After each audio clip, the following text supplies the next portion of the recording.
2,400 years. That's how long we've been arguing about a story one Greek philosopher wrote down. Either Plato was the greatest liar in history, or he knew something nobody else did. Tonight, we follow the trail from ancient Athens to modern science labs. Here's what actually happened to Atlantis.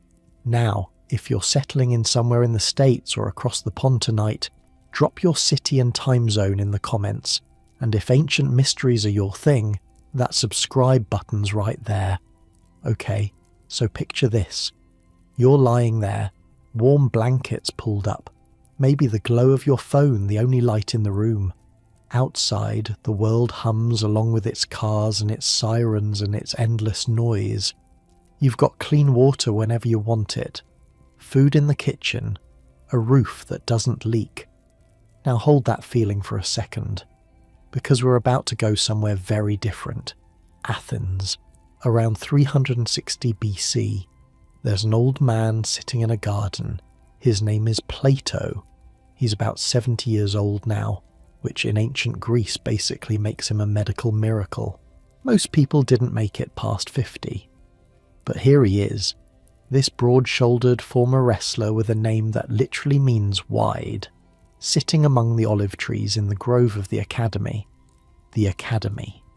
That's the school he founded almost 30 years ago. Not a building, really. More like a park. A sacred grove northwest of the city walls, named after some hero called Academus, who nobody remembers anymore. There's a gymnasium there, some altars to various gods, and groups of young men who show up to argue about mathematics and justice, and whether the soul is immortal. Plato's been running this place since he was about 40, and now, in what he knows are his final years, he's writing something strange, something about a lost island. But before we get to what he wrote, you need to understand who this guy actually was, because Plato wasn't just some random philosopher scribbling stories. He was complicated, he was political, and he was, if we're being honest, probably pretty bitter about how his life had turned out. See, Plato came from money, serious money. His family was basically Athenian aristocracy. His mother's side claimed descent from Solon, the legendary lawgiver we'll get back to in a minute. His father's side supposedly traced back to the god Poseidon himself. Take that with a grain of salt, obviously. Every rich Greek family claimed some god was their great-great-grandfather, but the point is, Plato was born into the kind of wealth and political connection that should have made him a major player in Athenian politics. It didn't work out that way. When Plato was young, Athens lost the Peloponnesian War. Badly. The city that had been the crown jewel of Greek civilization got absolutely demolished by Sparta. And in the chaos that followed, Plato's own relatives took power as part of a group called the 30 Tyrants. Now, the 30 Tyrants were exactly as fun as they sound. In about 8 months they executed 1,500 Athenians without trial, confiscated property, sent people into exile, and 2 of Plato's family members were right in the middle of it. His uncle Charmides was one of the 30.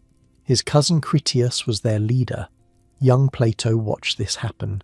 He watched his own family become monsters, and then he watched them get overthrown and killed when democracy came back.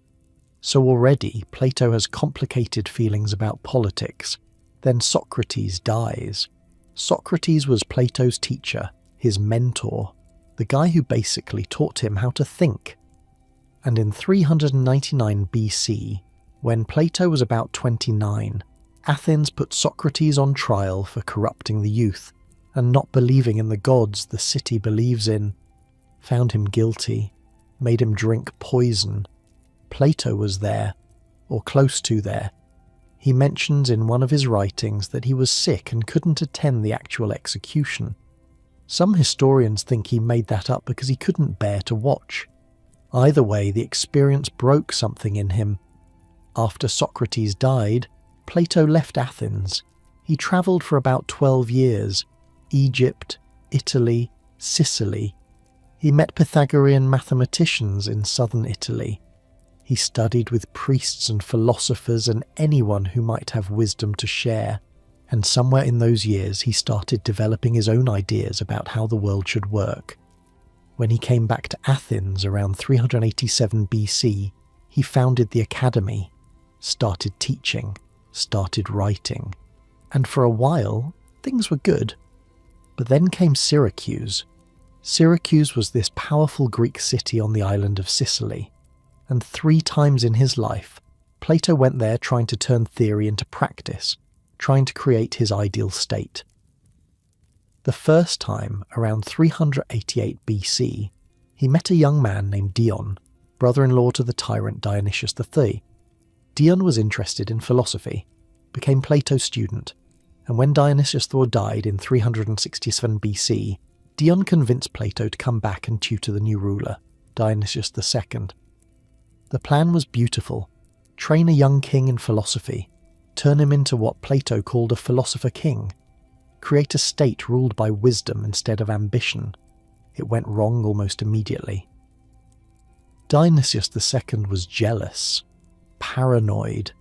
He exiled Dion, which made Plato's position impossible. Plato tried to mediate, failed, and finally went home to Athens, but he went back. In 361 BC, he tried again, and this time it got dangerous. Dionysius II basically held Plato prisoner for a while. The philosopher had to appeal to his friend Archytas to intercede with the Syracusan government before he could escape. He was 67 years old, exhausted, and his great experiment had completely failed.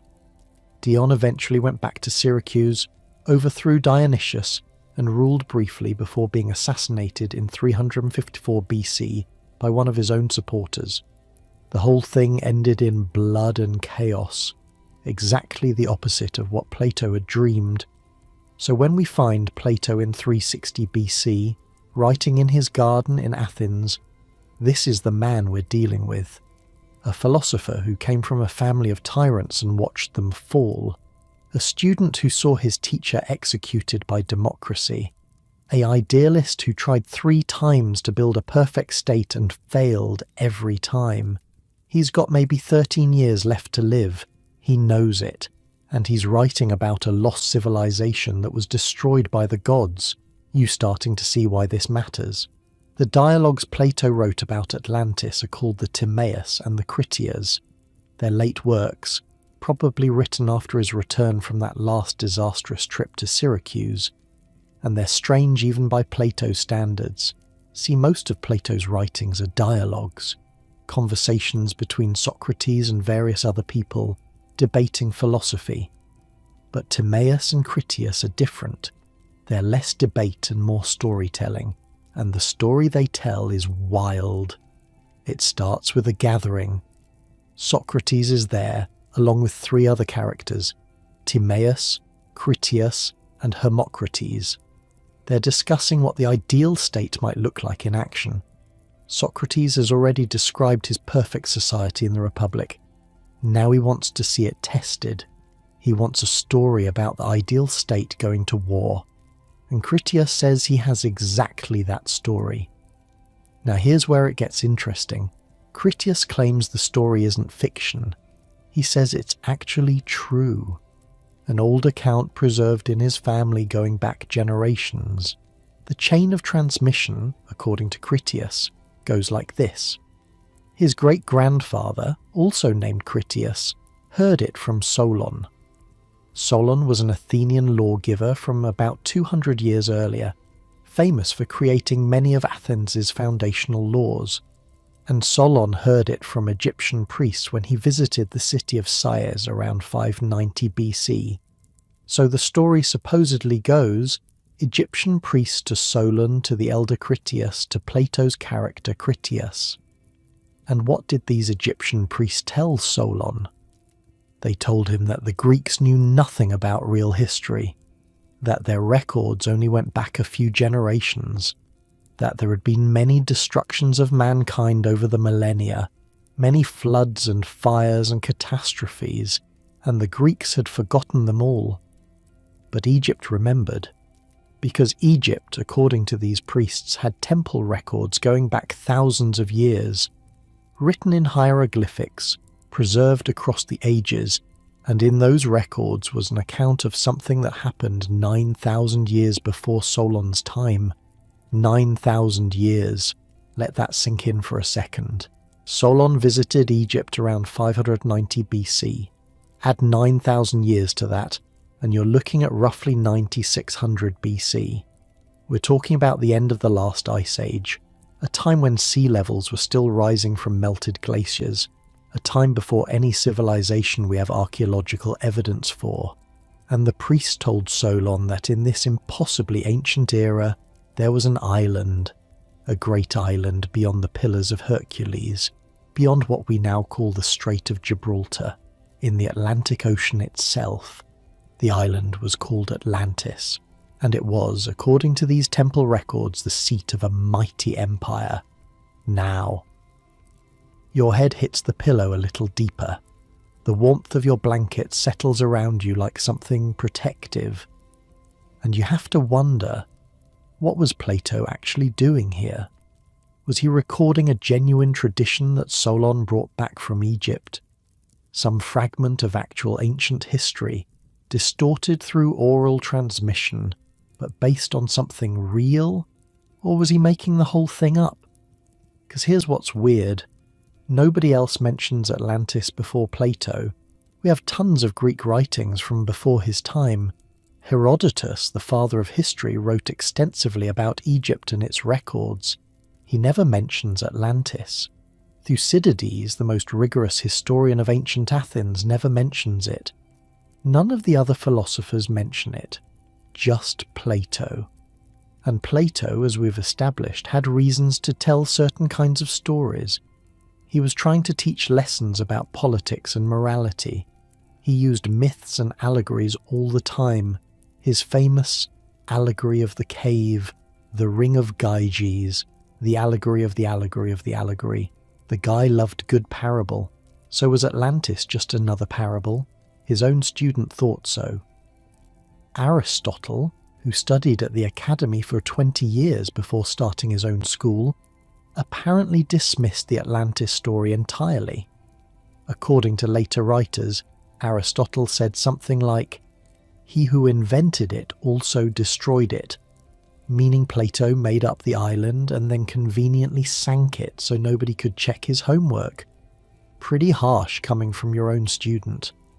But here's the thing, Aristotle never explains why he thought Plato invented it, and other ancient writers weren't so sure.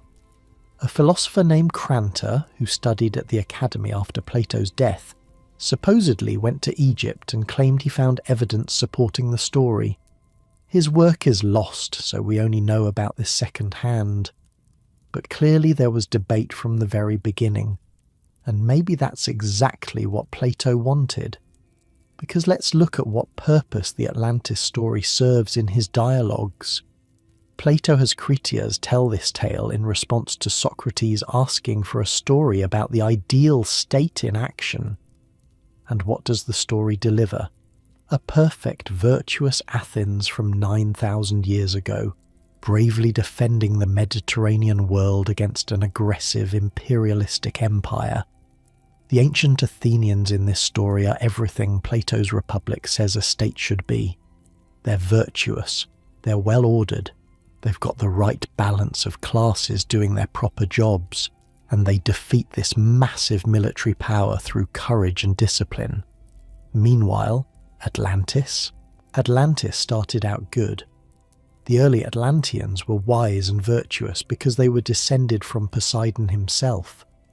But over time, as the divine blood got diluted through marriages with mortals, they became corrupt. They got greedy. They built enormous palaces and harbours and war machines.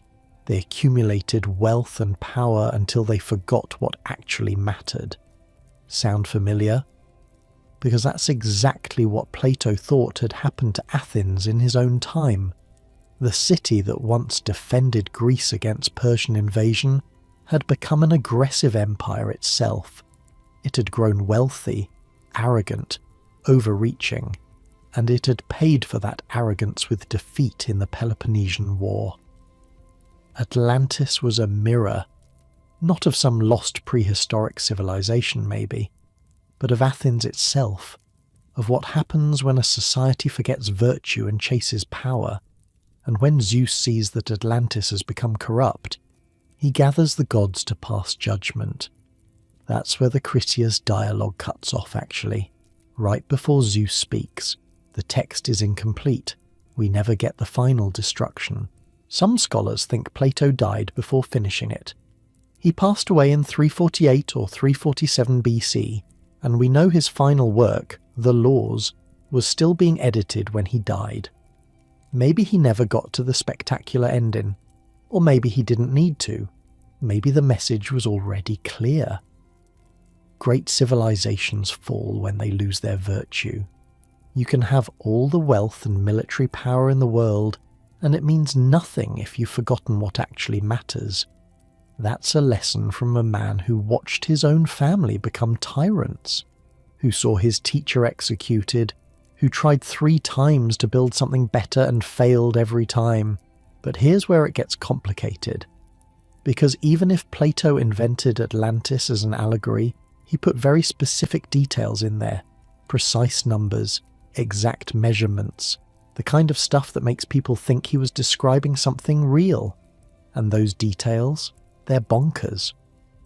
Next, we're going to actually walk through what Plato described. The concentric rings of water and land, the massive harbours, the walls covered in gleaming metal, the temple with a golden statue of Poseidon that reached to the ceiling. Because once you hear what this place supposedly looked like, you'll understand why people have been searching for it ever since. Your eyes might be getting a little heavier now. That's okay. Let them. We've got all night for this one. But let's pause for a second and really picture what Athens was like in 360 BC.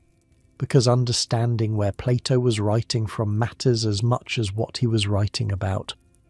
The city itself was smaller than you might imagine. Maybe 250,000 people in all of Attica, the region around Athens. The Acropolis rose above everything, crowned by the Parthenon, which was already over 100 years old by Plato's time. Limestone dust from the quarries, the smell of olive oil everywhere, because olives were basically the Athenian economy. The agora, the central marketplace, where philosophers and merchants and politicians all mixed together in the Mediterranean heat. Athens had central drainage, public fountains, temples everywhere. By ancient standards, it was a marvel. But it wasn't what it used to be. See, before the Peloponnesian War, Athens had been the centre of the Greek world. The Delian League, which started as an alliance against Persia, had basically become an Athenian empire. Tribute flowed in from subject cities. The Parthenon was built with that tribute money. So were the festivals, the fleet, the whole Golden Age. Then Sparta broke them. 27 years of war. Plague that killed maybe a quarter of the population, including Pericles, the great statesman. The disastrous Sicilian expedition in 415 BC, where Athens sent a massive invasion force to conquer Syracuse and lost almost everything. 40,000 men dead or enslaved. 200 ships destroyed. By 404 BC, Athens had surrendered. The great walls were torn down. The fleet was reduced to 12 ships. The Spartans installed the 30 tyrants. So when Plato writes about ancient Athens defending the Mediterranean against an aggressive naval power, he's writing about a version of his city that no longer exists. A golden age before the fall, before everything went wrong. And when he writes about Atlantis growing wealthy and corrupt and overreaching, he's writing about what Athens became in the years before its defeat. The parallel is almost too obvious. You can imagine him there in his garden, this old man who'd seen everything fall apart. His family destroyed by politics, his teacher murdered by the democracy, his attempts to build something better crushed in Syracuse, and he's writing a story about how great civilizations die. Not from external enemies necessarily. The ancient Athenians beat Atlantis, but from internal rot, from losing track of what matters, from letting greed and ambition replace wisdom and virtue. Maybe that's the real message. Not that there was literally an island out in the Atlantic that sank beneath the waves, but that every society carries within itself the seeds of its own destruction. Heavy thoughts for a bedtime story, I know. Your breathing might be slowing down a little now. The weight of the day settling out of your muscles. That's fine. That's good, actually, because we're just getting started.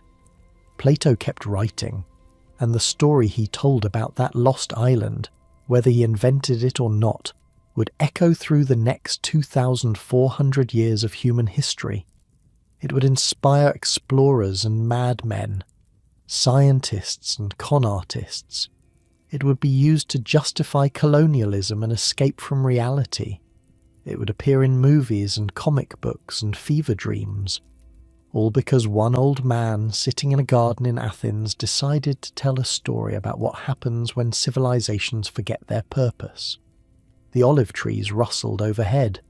The students argued in the distance about mathematics and justice, and somewhere in the back of Plato's mind the walls of Atlantis began to rise. The golden walls, the silver temple, the statue of Poseidon driving his 6-winged horses toward the ceiling. We're going there next. For now, let your eyes rest if they want to. We've got time. All the time in the world, really. Atlantis isn't going anywhere. It already sank. So what did Plato actually describe? Because here's the thing. If you're going to make up a fictional island, you can be vague about it. Say it was big and powerful and then move on. But Plato didn't do that.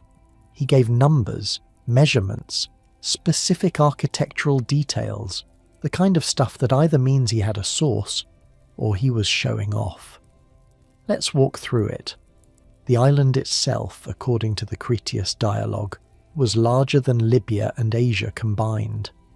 Now, in ancient Greek terms, Libya meant everything in North Africa west of Egypt. Asia meant what we'd call Turkey and the Near East. So we're talking about a landmass bigger than Africa and Asia Minor put together. Absolutely massive, continent-sized, and it sat beyond the Pillars of Hercules. That's the Strait of Gibraltar, the narrow passage where the Mediterranean opens into the Atlantic Ocean. To the Greeks, that was basically the edge of the world. Ships didn't go much further. The Atlantic was this vast, unknown sea full of monsters and mystery. So Plato's placing this empire out there, beyond everything anyone knew, beyond verification. Convenient? Maybe. Or maybe that's where the original story said it was. Now, the capital city. This is where it gets wild. Picture a target, those concentric rings you see at an archery range. That's basically what Atlantis looked like from above. Alternating rings of land and water, with the royal palace sitting right in the centre. The central island was about 50 stadia in diameter.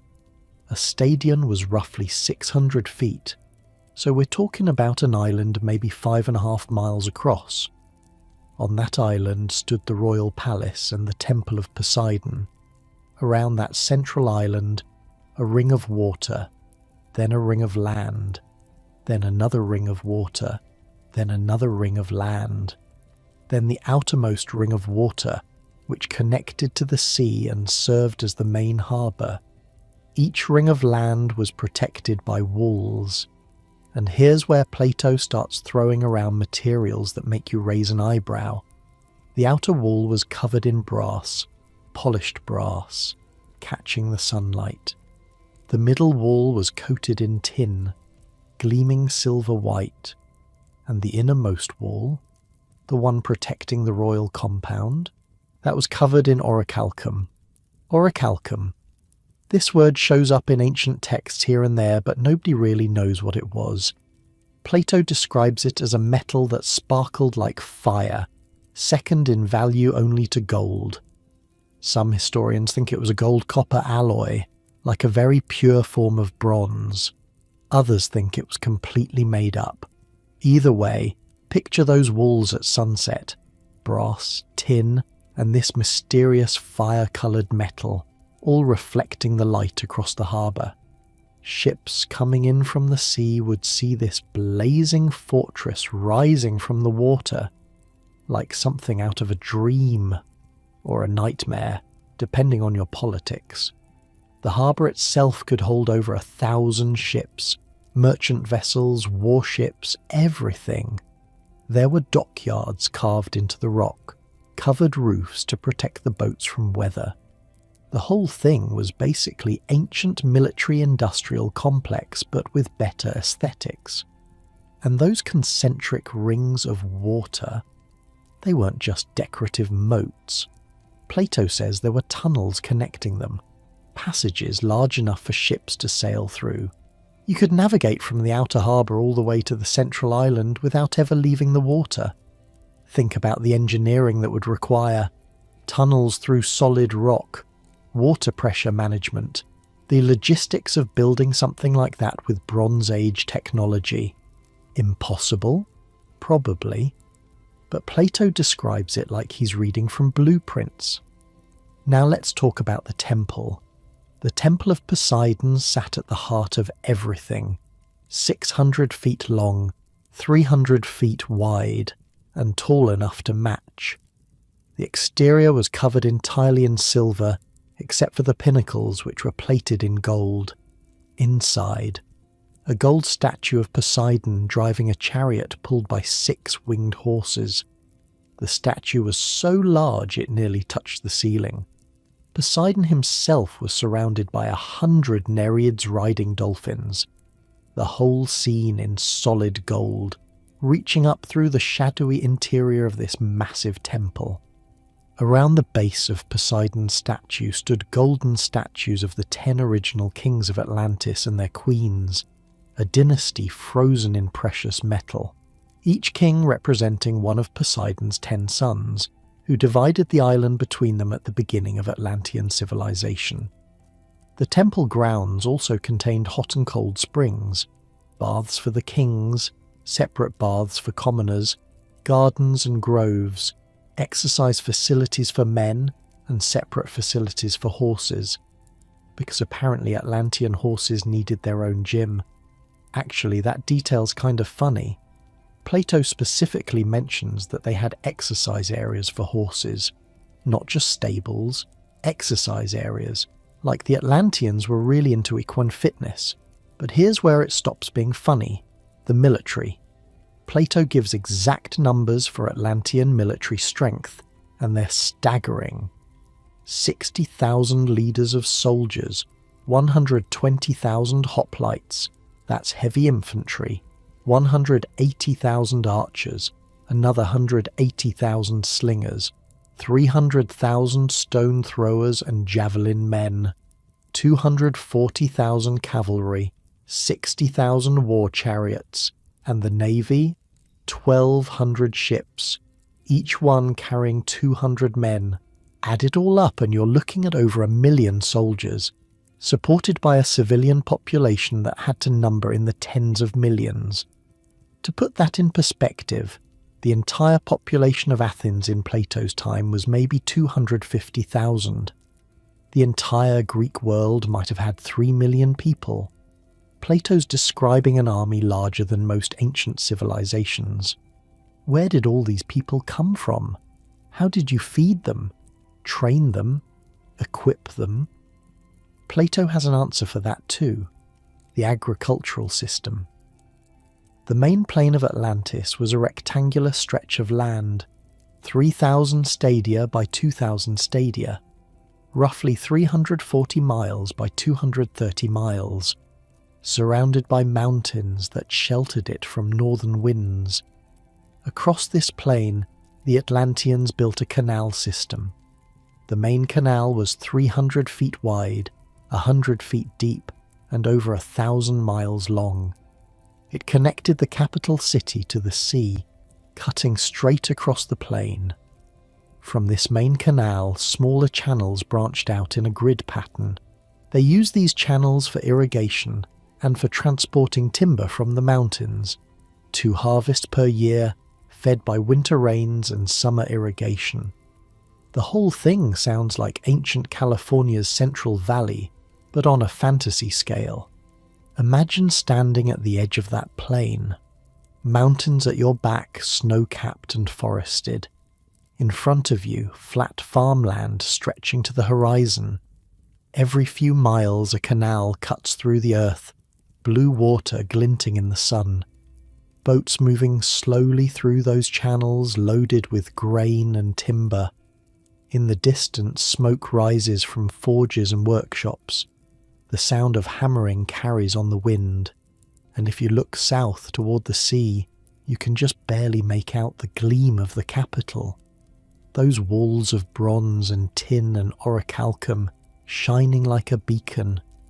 The farmers out there probably didn't think much about philosophy or virtue. They were just living, growing crops, raising families, paying their taxes to the 10 kings and hoping nobody started a war. Most people throughout history just wanted to survive and maybe have something left over for their kids. The big questions about gods and empires and the meaning of civilization, that was for the priests and kings to worry about. But the decisions those kings made affected everyone. And when the kings stopped being virtuous, everyone paid the price, and the natural resources. Plato says Atlantis had everything. Forests full of timber, mines full of metals, including that mysterious orichalcum. Wild elephants roaming the countryside, every kind of fruit and vegetable, herbs and flowers for perfumes and medicines. The island was basically a self-sufficient superpower with unlimited resources. You're starting to see why this story captured people's imaginations. Because if you're lying in bed right now and you close your eyes, you can almost see it. The golden walls catching the sunset, the ships filling the harbour, the smoke from the forges where they worked the orichalcum, the elephants moving through forests that don't exist anymore. It's vivid, specific, detailed in a way that makes you want to believe it. But here's the philosophical core that Plato cared about, the decline. See, the early Atlanteans weren't power-hungry conquerors. According to the story, they were virtuous, wise. They despised everything except excellence, and saw their enormous wealth as kind of a burden rather than a blessing. Why? Because they were part god. Poseidon had founded their line by falling in love with a mortal woman named Cleito. He built that whole concentric ring system to protect her, actually. The alternating bands of water and land were like a fortress of love, and their descendants, the kings of Atlantis, inherited some of that divine nature. As long as the divine blood was strong, the Atlanteans governed well. They treated each other fairly. They didn't obsess over gold and power. They maintained the virtues that Plato valued: wisdom, courage, temperance, justice. The 10 kings would gather every 5th and 6th year, alternating in the Temple of Poseidon. They deliberate on matters affecting the whole island, judge disputes, renew their sacred oaths, and here's a detail that's kind of metal. Before they made any major decisions, they'd release bulls into the temple grounds, no weapons allowed. The kings would hunt these bulls with staves and nooses, capture one, and sacrifice it over a pillar inscribed with Poseidon's laws. Then they'd fill a bowl with wine, drop in a clot of the bull's blood, and each king would drink from it before swearing their oaths. Blood oaths by firelight in a golden temple. Plato could write a scene. The laws themselves were interesting.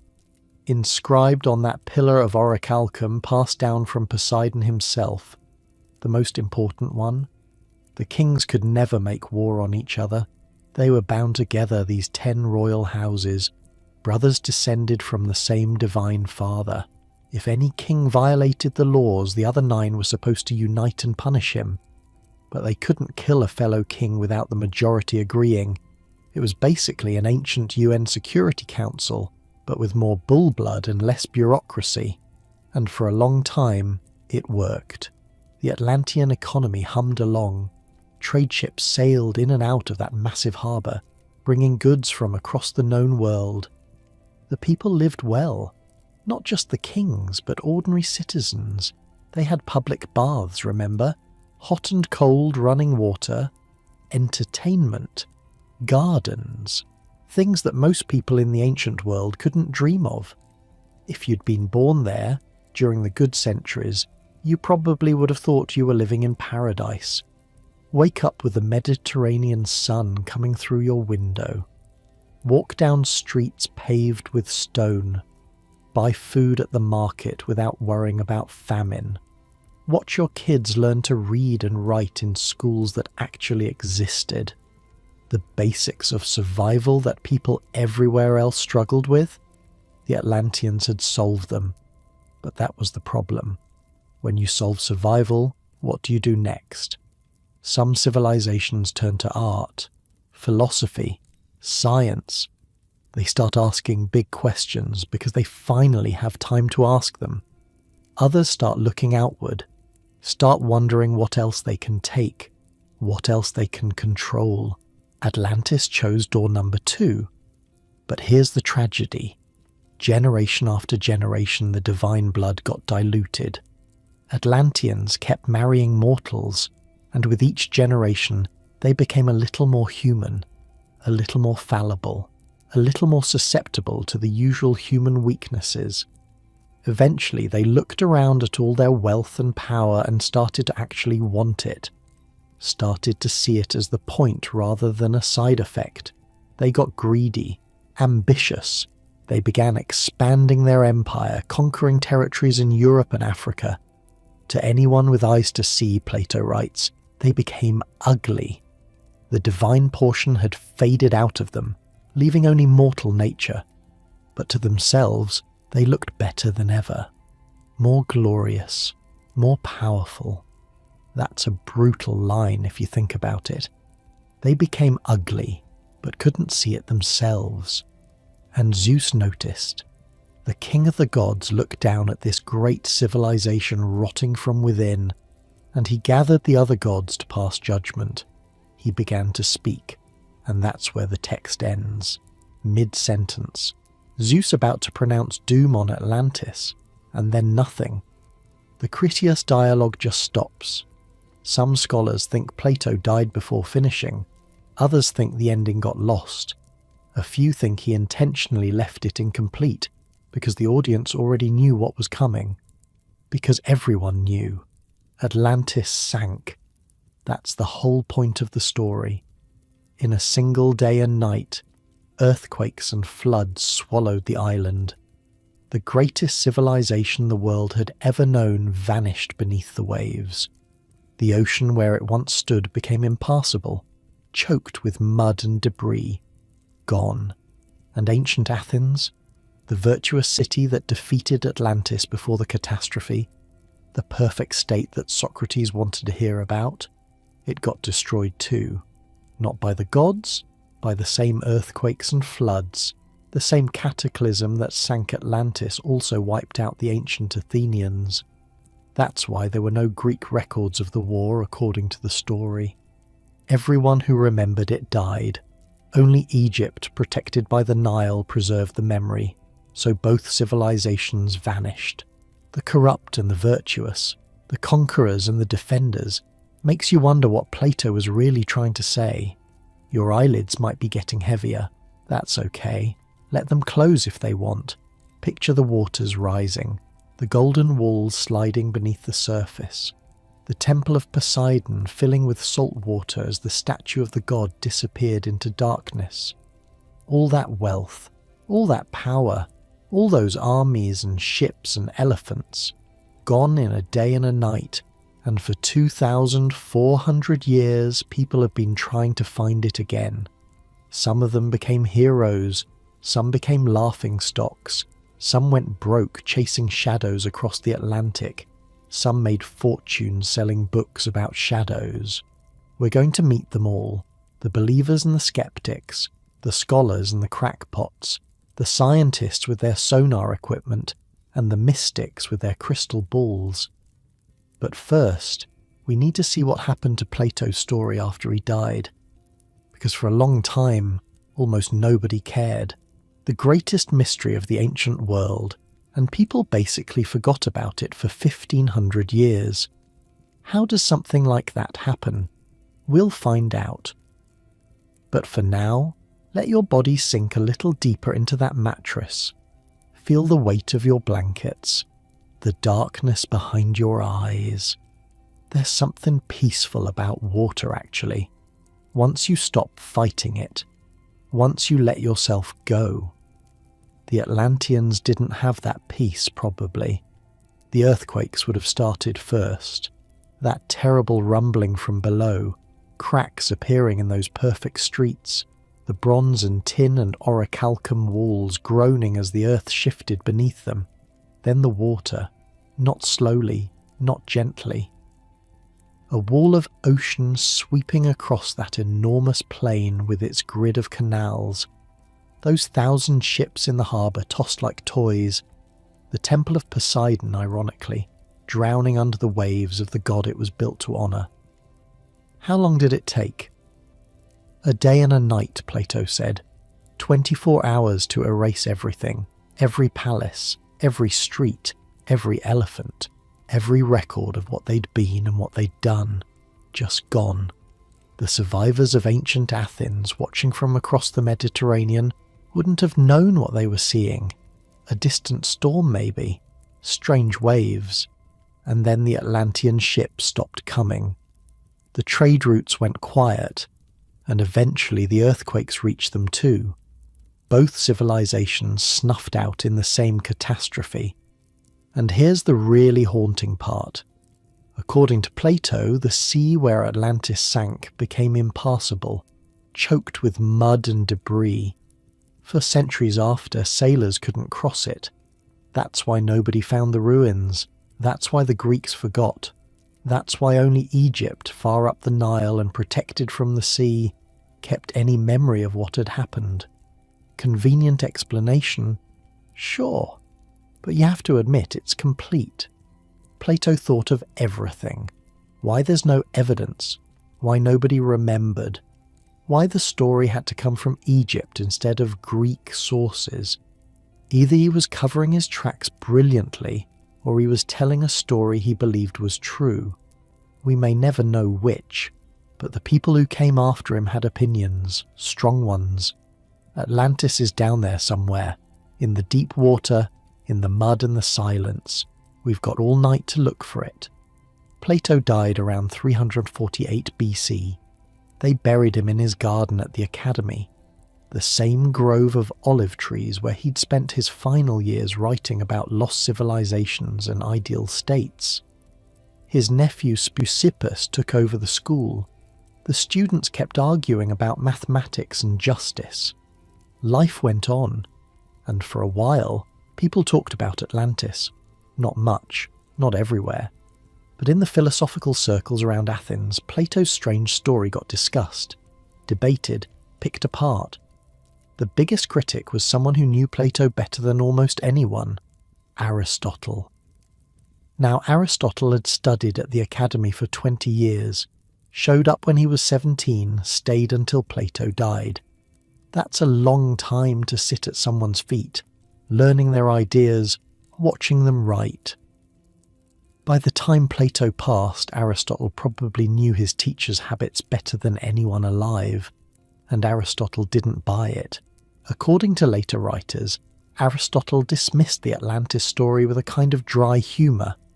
He supposedly said something like, "He who invented it also destroyed it," meaning Plato made up the island and then conveniently sank it underwater where nobody could check. It's a good burn, honestly. The ancient equivalent of Pix or It Didn't Happen. But here's what's interesting. Aristotle never explained why he thought Plato invented it. He didn't write a detailed rebuttal, didn't point to inconsistencies or historical impossibilities. He just waved it off. Which leaves us guessing. Did Aristotle know something we don't? Did Plato confide in him once, late at night in the Academy gardens, that the whole thing was made up? Or was Aristotle just being his usual skeptical self, dismissing anything that smelled like mythology? We'll never know. Aristotle's comment survives only in fragments quoted by other writers centuries later. The context is gone. The tone is gone. All we have is that one cutting remark. But Aristotle's skepticism carried weight. He was, after all, Aristotle, the man who would tutor Alexander the Great, the founder of logic as we know it, the guy whose ideas dominated Western thought for nearly 2,000 years. When Aristotle said something was fake, people listened. Not everyone, though.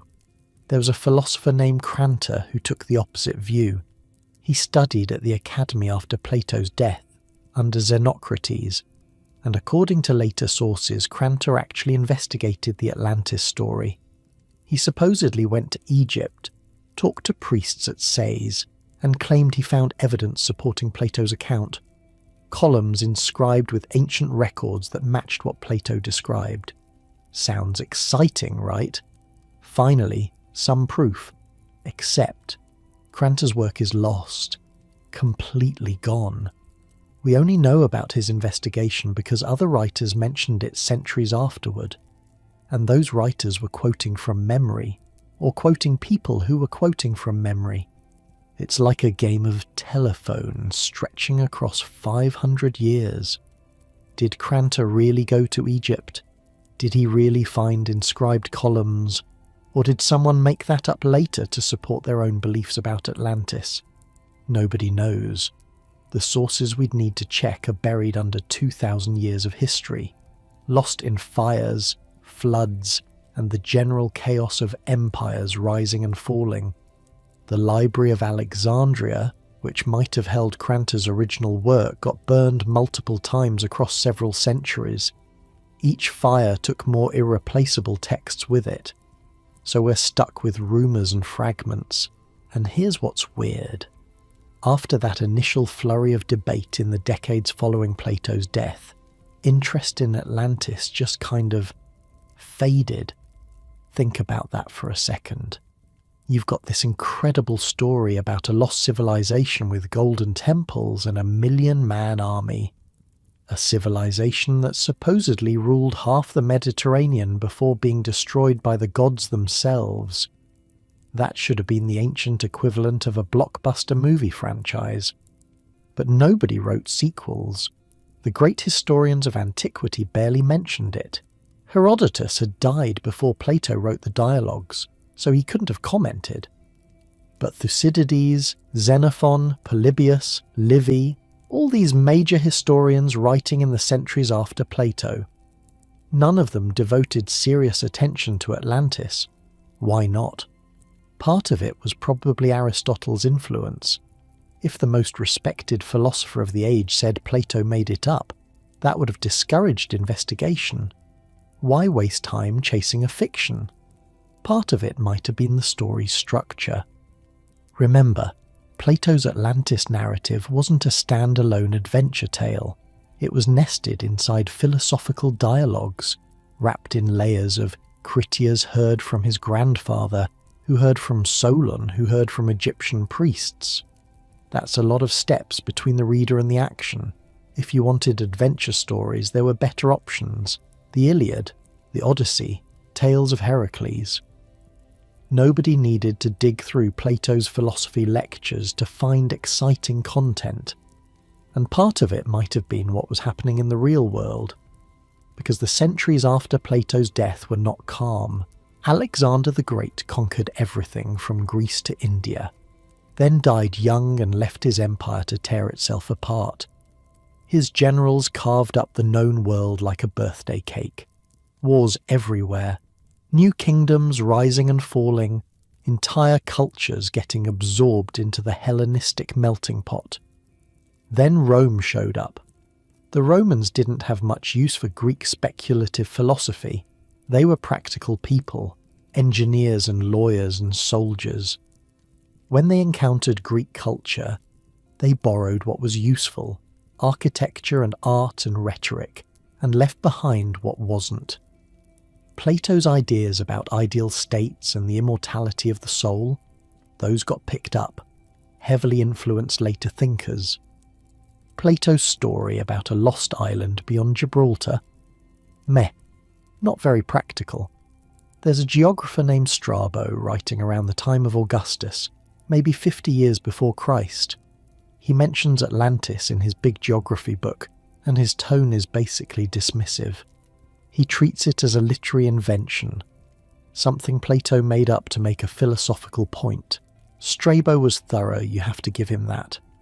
The guy wrote 17 books covering every region the Romans knew about: Spain, Gaul, Britain, Egypt, India.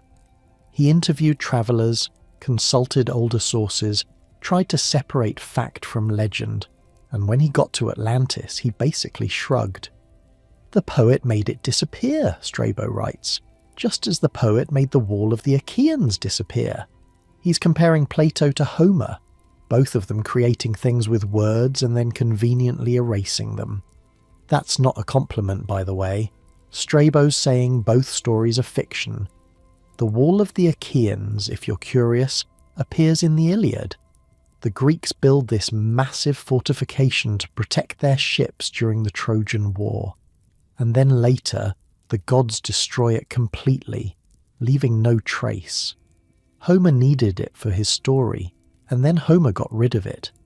Strabo's saying Plato did the same thing with Atlantis, created it to make a point, then sank it so nobody could check his work. But even Strabo admits there was disagreement. He mentions a philosopher named Posidonius who apparently took Atlantis more seriously. Thought maybe there was something to it.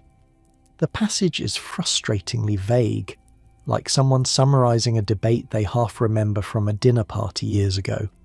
The point is, by Roman times, Atlantis had become a footnote, a curiosity, something philosophers might argue about over wine, but nothing anyone was organising expeditions to find. And then Christianity came along. That changed everything. Not because Christians cared about Atlantis specifically.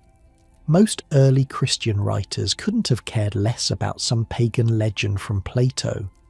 They had bigger concerns: establishing doctrine, surviving persecution, converting the Roman Empire.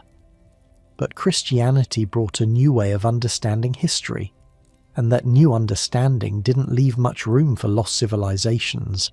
See, the Bible has its own timeline. Creation happened, according to calculations made from scripture, somewhere around 4000 BC. Adam and Eve, the Garden of Eden, then the generations leading to Noah, the flood, and the repopulation of the earth afterward. That's a very specific framework, and it doesn't include a massive island empire existing 9,000 years before Solon. If you believed the Bible was literally true, which most Christians did, then Plato's dates were impossible. There simply wasn't enough time between creation and the flood for Atlantis to have existed, flourished, and been destroyed. Do the math.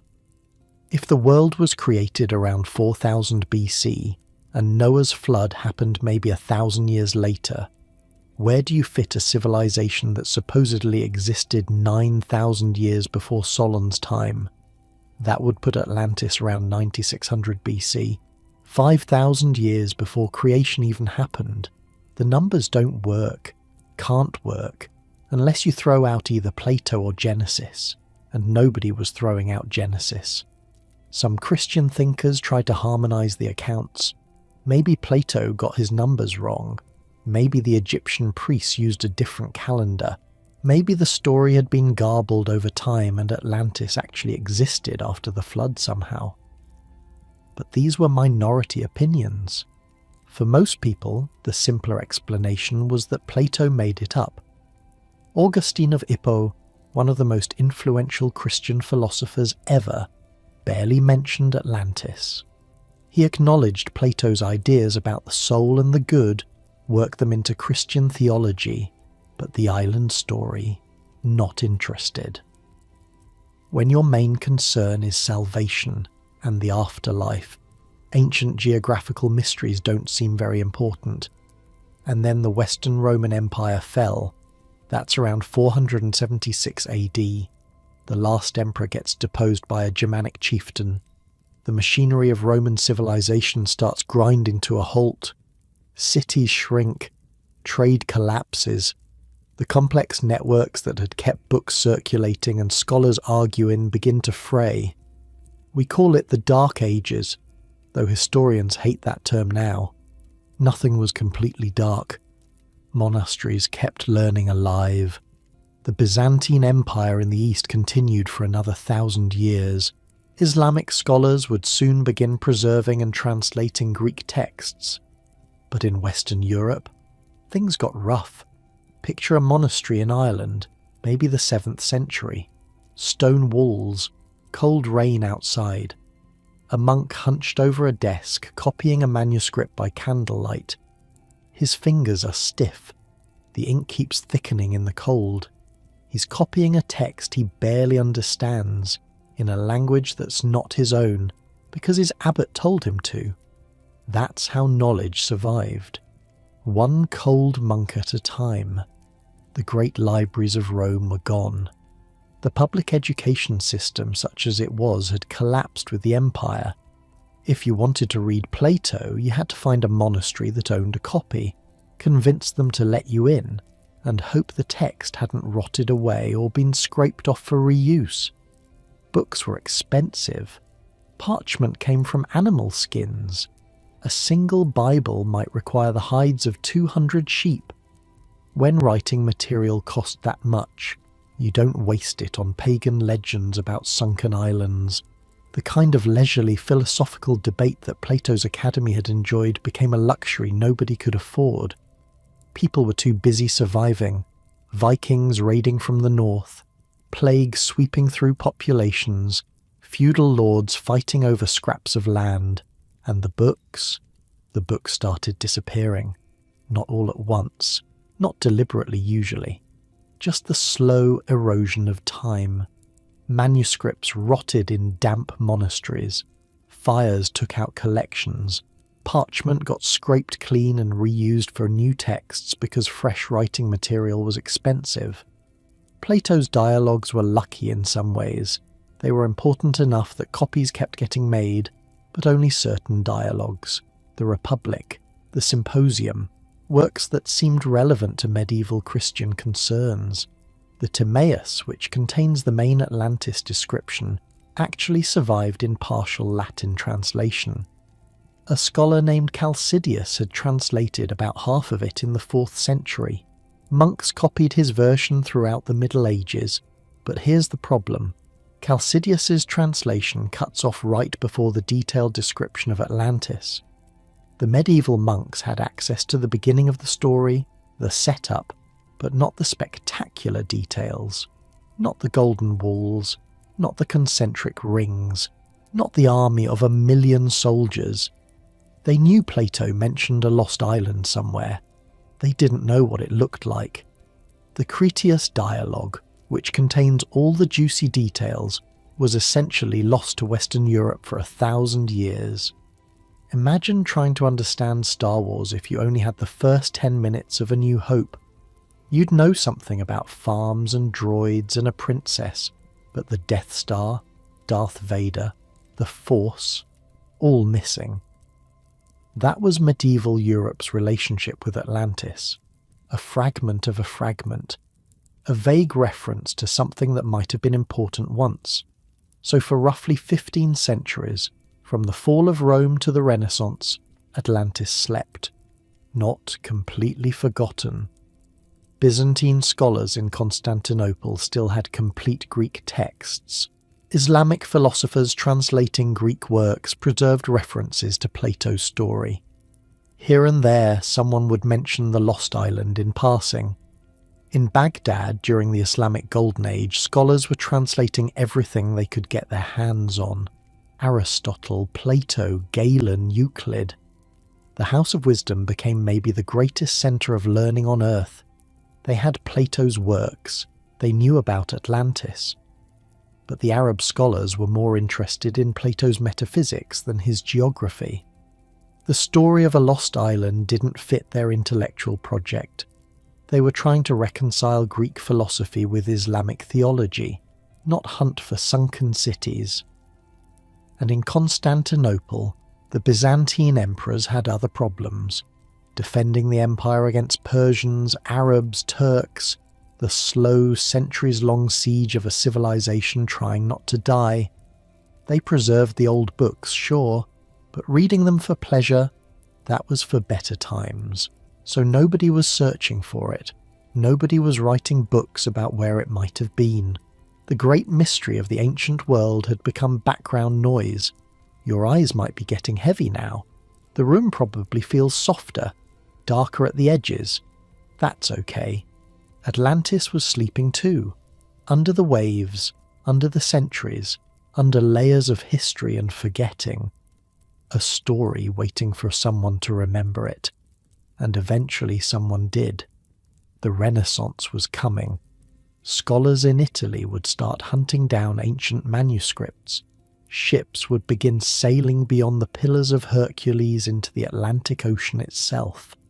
Explorers would find lands that nobody in Europe knew existed, and when they did, they'd remember that strange story from Plato, the island beyond Gibraltar, the mighty civilization that vanished. Was this it? Were these new lands the remnants of what was lost? The search was about to begin again, but for now, in the quiet centuries after Rome's fall, Atlantis rested. The golden temple filled with silt. The concentric rings collapsed into sediment. The orichalcum walls, if they ever existed, corroded in the salt and the darkness. And above the water, generations lived and died without knowing what might lie beneath. Some mysteries need time, need the world to catch up to them. Atlantis had plenty of time. So do you. Let your breathing slow. Let the darkness gather around the edges of your thoughts. We'll pick up the story when Europe woke up and started looking for lost things again. There's more. There's always more. But for now, just rest. Constantinople fell on a Tuesday, May 29th, 1453. Ottoman cannons had been pounding the walls for weeks. The biggest of them, a monster built by a Hungarian engineer, could fire stone balls weighing over half a ton. Each shot took hours to prepare, but when it hit, sections of wall simply vanished. The last Byzantine emperor, Constantine VII, could see how it would end. His city had survived sieges before, Arab sieges, Bulgarian sieges, even won by his own ancestors during the Fourth Crusade. But this time was different. The Ottomans had everything. Numbers, artillery, a sultan who was young and ambitious and absolutely determined to take the city.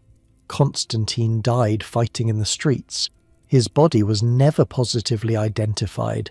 Some legends say he was buried where he fell. Others say the Ottomans displayed his head.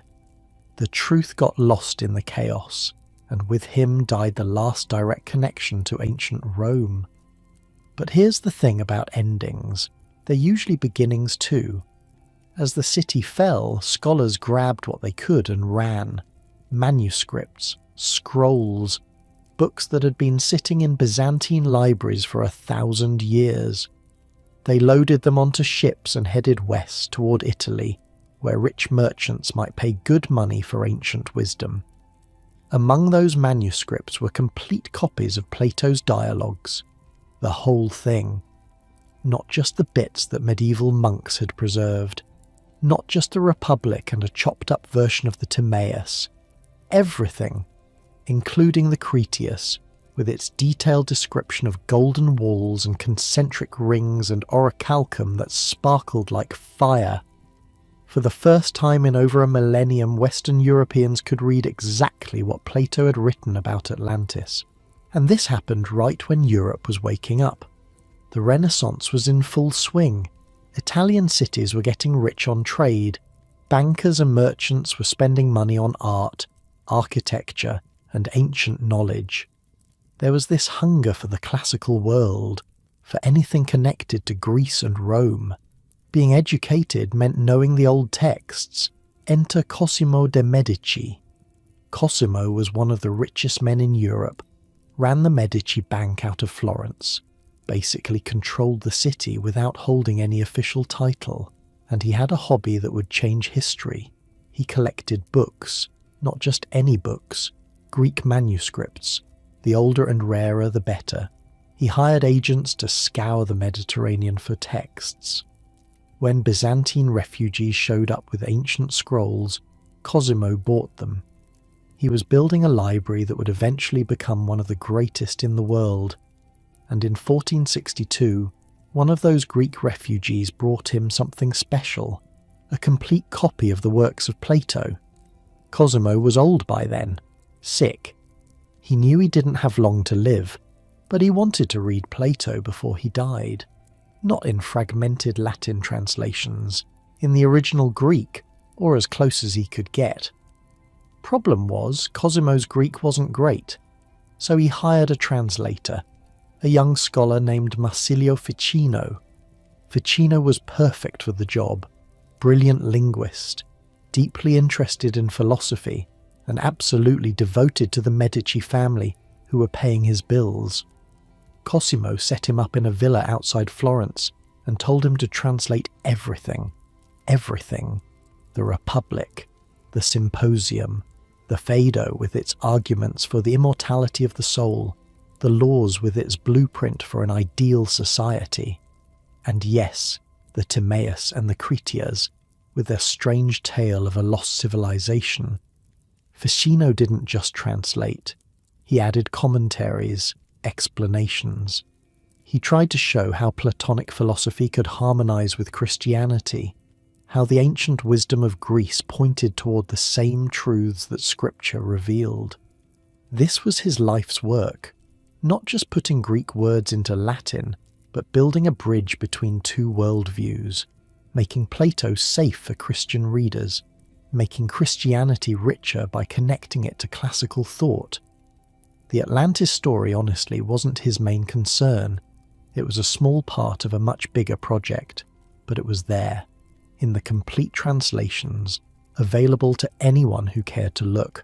Ficino worked for years, through Cosimo's death in 1464, through the reign of Cosimo's son Piero, into the time of Lorenzo the Magnificent, Cosimo's grandson who would become maybe the most famous Medici of all.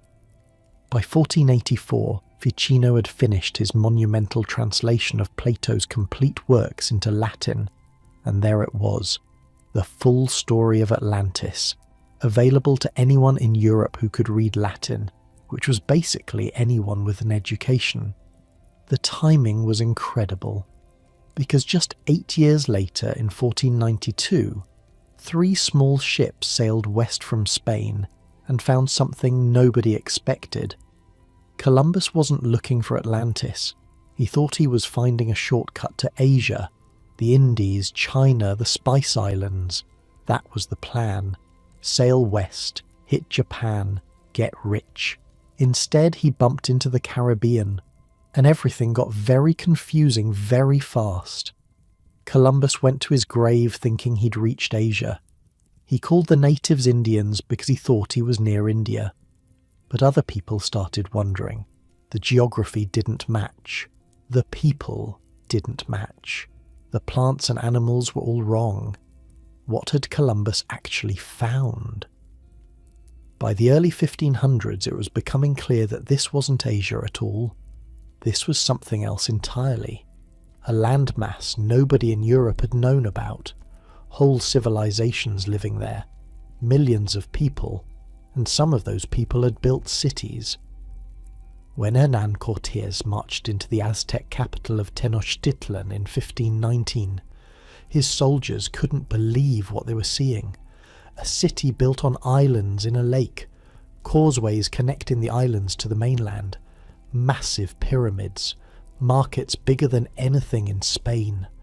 Bernal Diaz del Castillo, one of Cortés's soldiers, wrote about that first sight years later. He said it was like something out of a dream, or like the enchanted things they read about in Amadis, a popular romance novel of the time. The soldiers had expected savages, primitive people living in huts. That's what the Spanish had found in the Caribbean. But this was something else entirely. The great temple rose over 100 feet into the air. Twin shrines at the top, one for the rain god, one for the war god. Blood still stained the steps from recent sacrifices. The whole structure was painted in bright colours, blue and red and white, visible from miles away. Around the temple, the city sprawled across the islands, stone buildings everywhere, flat roofs where families gathered in the evenings, streets so clean that Diaz commented on it, because European cities at the time were basically open sewers. The population was probably over 200,000. That made it one of the largest cities on Earth at the time, bigger than London, bigger than Paris, bigger than most European capitals, and it had canals everywhere. Because the whole city was built on water. You got around by boat as much as by foot. Thousands of canoes moved through the waterways every day, carrying people and goods to the central market. The architecture was stone. The temples were covered in painted stucco. There was a zoo with animals from across the empire, a botanical garden with medicinal plants arranged by type. Aqueducts brought fresh water from springs on the mainland because the lake water was too salty to drink. 2 separate aqueducts, actually, so one could be cleaned while the other kept flowing. That's the kind of infrastructure planning that Rome had done 1,000 years earlier. And the market? Oh, the market! Diaz says 60,000 people visited the main market daily. 60,000. You could buy anything there. Cacao beans, jaguar skins, live turkeys, obsidian blades, cloth of every colour, pottery, jewellery, slaves. Each type of goods had its own section, organised, regulated. Officials walking around to settle disputes and check the quality of merchandise. It was more orderly than any European market of the time. Sound familiar? Educated Spaniards who'd read their Ficino started making connections. An advanced civilization on islands in the west. Elaborate water systems. Massive temples. Wealth beyond European imagination. Could this be it? Could the Americas be what remained of Atlantis? Francisco López de Gomara published his General History of the Indies in 1552, and he said it straight out. Columbus, he wrote, had found the lands that Plato described. The New World was Atlantis, or what was left of it after the flood. Gomara wasn't some crackpot. He was Cortés's personal chaplain and secretary. He'd heard first-hand accounts of the conquest. He knew the details of Aztec civilization, and he looked at all of it and thought, Plato was right. Not everyone agreed. Other scholars pointed out the problems. Plato said Atlantis sank completely. If the Americas were Atlantis, why were they still above water? Plato said the destruction happened 9,000 years before Solon. The Aztec civilization was only a few hundred years old. How did that timeline work? And Plato put Atlantis in the Atlantic Ocean, sure, but he also said it was a single large island. The Americas were 2 entire continents connected by a narrow strip. Not quite the same thing. Still, the idea caught on. Gonzalo Fernández de Oviedo, another Spanish chronicler who actually lived in the Caribbean for decades, wrote extensively about possible connections between the New World and Plato's account. He noticed similarities in construction techniques, similar agricultural methods, parallel myths about floods and destruction. He was doing what we'd now call comparative anthropology, though he didn't have that term. Looking at two cultures and asking, could they be related? The answer, to his mind, was yes. The indigenous Americans were descendants of Atlantean survivors. They'd fled the destruction, settled in these western lands, and slowly rebuilt civilization over thousands of years. It explained everything. Why they had advanced cities, why they knew how to work metal, why their myths talked about ancient catastrophes and lost ancestors. The theory got a boost when Spaniards pushed further into the Americas and found more civilizations. The Maya, in the jungles of what's now Guatemala and Mexico. They had pyramid temples too, elaborate calendar systems, writing, cities now buried under centuries of forest growth, but once home to hundreds of thousands of people. The Inca, down in South America, an empire stretching along the spine of the Andes, roads carved into mountainsides, suspension bridges over gorges, terraced farming that fed millions. No writing system, but they had quipus, knotted strings that recorded information in ways we still don't fully understand.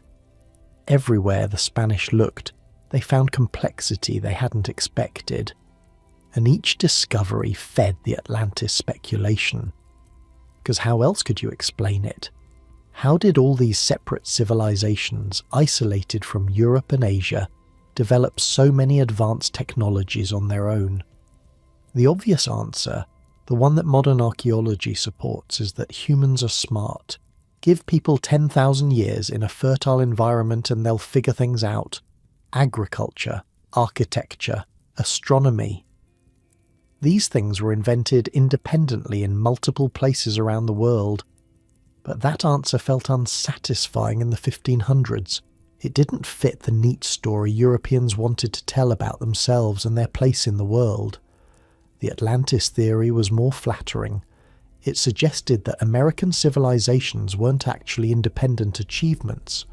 They were echoes of something older, something connected to the classical world that Europeans saw themselves as inheriting.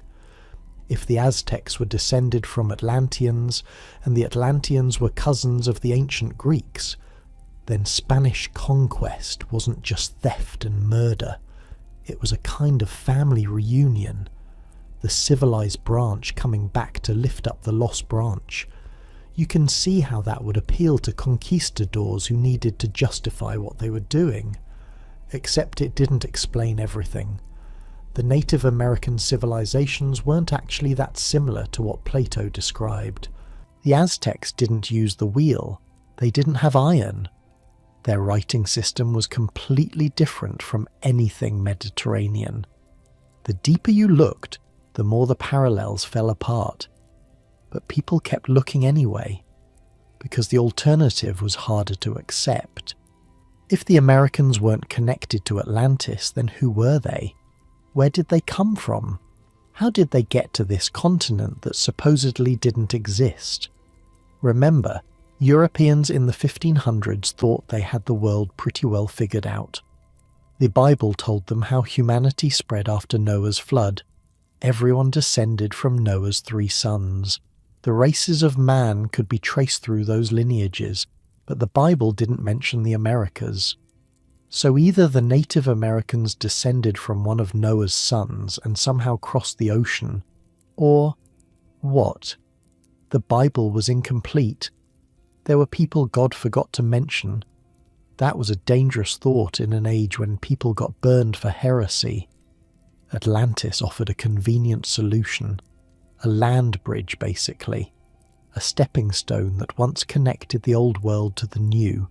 The Atlanteans could have been descendants of Noah, who settled on the island and later spread to the Americas before the whole thing sank. Problem solved. The Bible stays intact. The Americas make sense. Everyone can relax. Except scientists today know it's nonsense. The Americas were populated by people who walked across from Asia during the Ice Age, when a land bridge connected Siberia to Alaska. That migration happened over 15,000 years ago, maybe longer. Nothing to do with Noah or Atlantis or any flood myth. But they didn't know that in 1552. They were working with limited information and trying to make sense of a world that had just doubled in size overnight.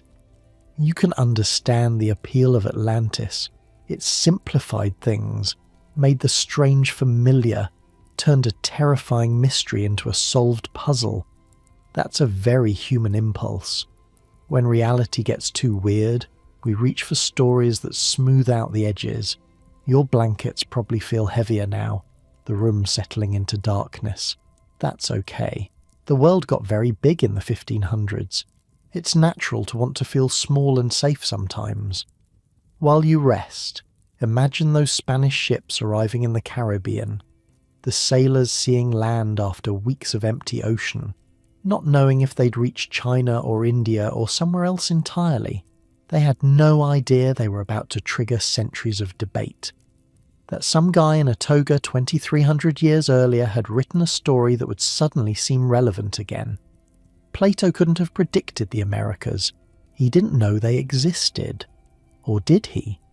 That question would haunt people for the next 500 years. Some of them would spend their fortunes trying to answer it. Some would spend their reputations. A few would spend their lives. But that's a story for later, when we meet the believers and the skeptics, the scientists and the dreamers. The one man who would do more to shape our modern idea of Atlantis than anyone since Plato himself. He was born in Philadelphia in 1831. He'd become a congressman, a farmer, a writer. He'd fail at almost everything he tried, and then he'd write a book that changed everything. But not yet. For now, just the slow rocking of ships, the endless blue Atlantic hiding its secrets beneath the waves. Whatever's down there, it's been waiting a long time. It can wait a little longer. So can you. Rest now. Let the story drift like a ship at anchor. We're not done yet, not even close. For the next 2 centuries, people went a little nuts with Atlantis. Not in a bad way, necessarily. More like enthusiastic. The Renaissance had cracked open the ancient texts. The age of exploration had revealed that the world was bigger and stranger than anyone imagined. And now scholars across Europe started asking, okay, but where exactly was this place? Because if Atlantis was real, it had to be somewhere. And finding it would be the discovery of the millennium. The Spanish had claimed it was in the Americas. That theory had legs for a while. But as Europeans learned more about Native American civilizations, the parallels started to break down. The Aztecs and Maya and Inca were impressive, sure, but they weren't quite right. The technology was different, the timeline was wrong, the geography didn't match, so people started looking elsewhere. And by elsewhere, I mean everywhere. Sweden, Morocco, the Sahara Desert, the North Sea, Ireland, Antarctica. Practically every corner of the globe got nominated at some point. If you had a pet theory about ancient history, you could probably find a way to connect it to Atlantis. The most ambitious of these early theorists was a Swedish polymath named Olof Rudbeck. Rudbeck was not a simple man. He was a professor at Uppsala University, an anatomist who discovered the lymphatic system, an architect who designed buildings, a musician who composed music, a botanist who created one of Europe's first botanical gardens, and in 1679 he published the first volume of a book that would consume the rest of his life. It was called Atland, and it argued that Sweden was the original Atlantis. I know, Sweden. The land of Vikings and IKEA, not exactly where you'd expect to find a lost tropical paradise with elephants and year-round harvests. But Rudbeck had an answer for everything. See, Plato said Atlantis was beyond the Pillars of Hercules. Everyone assumed that meant the Strait of Gibraltar, but Rudbeck said no. The Pillars of Hercules was just a Greek term for the edge of the known world, and to ancient peoples the frozen north was definitely the edge of the known world. So Atlantis wasn't in the Atlantic Ocean, it was in the Baltic Sea. Specifically, it was Sweden. The concentric rings of land and water? Rudbeck found a spot near Uppsala where natural geological formations created roughly circular patterns. Close enough. The elephants. Well, maybe Plato exaggerated, or maybe there used to be elephants in Scandinavia, climate change and all that, the advanced civilization that ruled the Mediterranean. Rudbeck argued that the ancient Swedes had colonized Greece, Egypt, and everywhere else. The gods of classical mythology were actually Swedish kings, whose deeds got exaggerated over time. Odin was Atlas, Thor was Hercules. The whole Greek pantheon was basically Norse mythology with different names. He spent 4 volumes and over 2,500 pages making this argument. 4 volumes! The man was committed, and you have to admit he worked hard at it. Rudbeck didn't just make claims, he assembled evidence, linguistic comparisons, archaeological surveys, geographic analyses. He created elaborate charts showing how Swedish words connected to Greek and Hebrew roots. He mapped the topography around Uppsala and compared it to Plato's description of Atlantis's layout. Some of his methods were actually ahead of his time. He conducted what might be the first archaeological excavation in Swedish history, digging into ancient burial mounds to study their contents. He interviewed local peasants about old traditions and place names. He collected folk songs that might preserve ancient memories. The problem wasn't his work ethic, it was his conclusions. Rudbeck started with the answer he wanted and worked backward to find evidence. Every ambiguous fact became proof of his theory. Every gap in the record became space for speculation.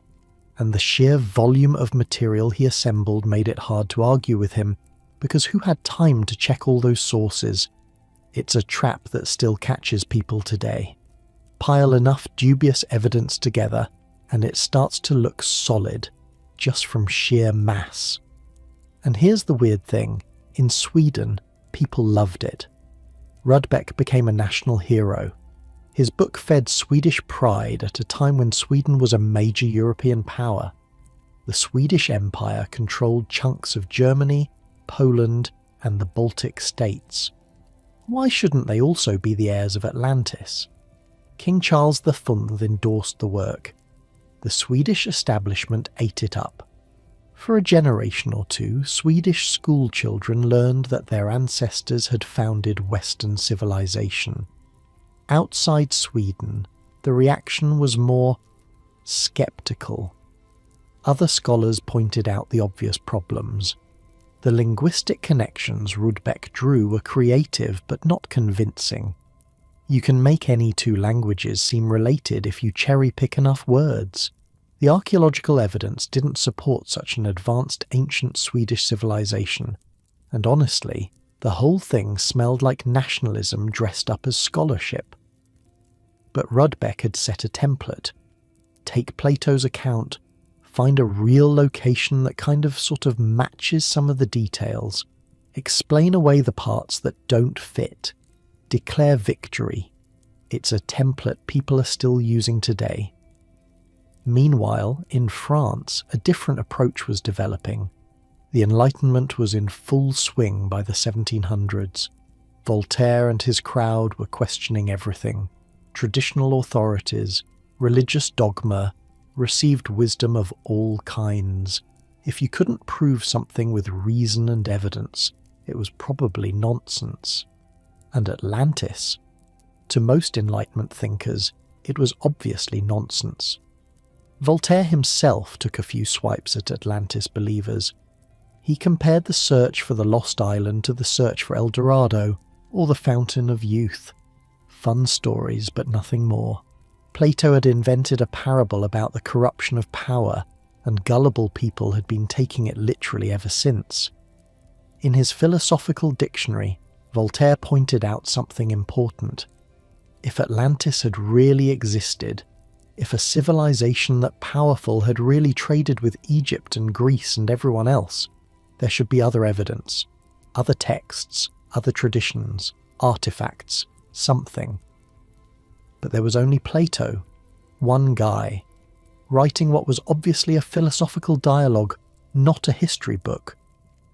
The Scottish philosopher David Hume developed ideas about evidence and testimony that would be devastating to Atlantis claims. Hume argued that extraordinary claims require extraordinary evidence, and the more miraculous or improbable something sounds, the more skeptical you should be. Think about it from Hume's perspective. Which is more likely?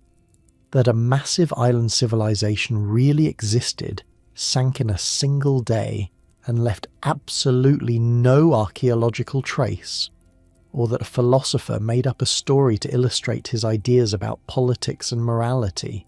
The second option requires less violation of how the world normally works. A continent-sized island that sank in a day, ruled by the descendants of a god, destroyed 9,000 years before recorded history. That's a lot of extraordinary. And the evidence was one dialogue by one philosopher, filtered through Egyptian priests who left no other records. Not exactly a slam dunk. The German philosopher Immanuel Kant, when he bothered to mention Atlantis at all, treated it as a myth. Same with most serious scholars of the era. They had Aristotle's ancient dismissal. They had the complete absence of corroborating evidence. They had the obvious allegorical structure of Plato's narrative. Case closed, as far as they were concerned. But here's the thing about skepticism. It's not very exciting. Telling people that Atlantis was probably just a story doesn't sell books. It doesn't make you famous. It doesn't give nations a glorious mythical origin or explorers a magnificent quest. So even as the Enlightenment promoted rational inquiry, Atlantis speculation continued. It just got weirder. A French scholar named Philippe Boitier proposed in 1737 that Atlantis had been located on a massive plateau in the middle of the Atlantic Ocean. He'd been studying ocean depth measurements, and he noticed that the Atlantic wasn't uniformly deep. There were shallower areas, ridges, places where the seafloor rose closer to the surface. What if those shallow areas used to be above water? What if Atlantis had been a real landmass that geological processes slowly submerged? This was actually a semi-reasonable hypothesis for its time. Boitier didn't have accurate seafloor maps. Nobody would for another 200 years. He was working with scattered depth soundings from sailing ships, trying to piece together a picture of what the ocean bottom looked like. And his general instinct wasn't wrong. There is a massive underwater mountain range running down the middle of the Atlantic, the Mid-Atlantic Ridge. It's one of the largest geological features on Earth, but it wasn't a sunken continent, it was the opposite. The ridge is where new seafloor is being created as tectonic plates pull apart. The Atlantic Ocean is actually getting wider, not filling in. The ridge has been underwater for millions of years, long before anything resembling human civilization existed. Boitier couldn't have known that. Plate tectonics wouldn't be understood until the 1960s. He was making educated guesses with the tools available to him, and his guesses were better than a lot of what came later. As the 1700s rolled into the 1800s, Atlantis theories multiplied like rabbits. The Romantic movement had brought a new fascination with the ancient and mysterious. Archaeology was becoming a real discipline, unearthing wonders in Egypt and Greece and Mesopotamia. Every new discovery seemed to prove that the ancient world was more advanced than anyone had thought. Maybe, just maybe, there had been an even more ancient civilization, one that predated Egypt, one that had taught the Egyptians everything they knew, one that had been lost to history until now. It was a seductive idea, and it created a market. By the mid-1800s, you could find books arguing that Atlantis was in the Crimea, in Nigeria, in the Caucasus Mountains, in Brazil. Each author had their own evidence, their own linguistic connections, their own reinterpretation of Plato's text. None of it was very rigorous. Most of it was forgotten within a generation, but it kept the idea alive, kept people talking, kept publishers printing. The stage was being set for someone to come along and synthesize it all. Someone who could take all these scattered threads and weave them into a coherent narrative. Someone with the skills of a politician and the vision of a prophet. Someone who would turn Atlantis from a philosophical curiosity into a cultural phenomenon. He was born in Philadelphia in 1831. His name was Ignatius Loyola Donnelly, and nothing in his early life suggested he'd become the godfather of Atlantis mythology. His father was a doctor who died when Ignatius was young. His mother ran a pawn shop to keep the family afloat. Young Donnelly trained as a lawyer, passed the bar in Philadelphia, and by his mid-20s had already developed a reputation for ambition, also for bad luck. In 1856, Donnelly moved to Minnesota with a partner to found a utopian community. They called it Ninninja City. The plan was to create a perfect little society on the frontier, sell lots to settlers, and get rich. Then the Panic of 1857 hit. The economy crashed. Settlers stopped coming. Ninninja City never grew beyond a few hundred residents. Donnelly was left holding property nobody wanted in a town that would never exist. Most people would have taken that as a lesson, cut their losses, tried something more practical.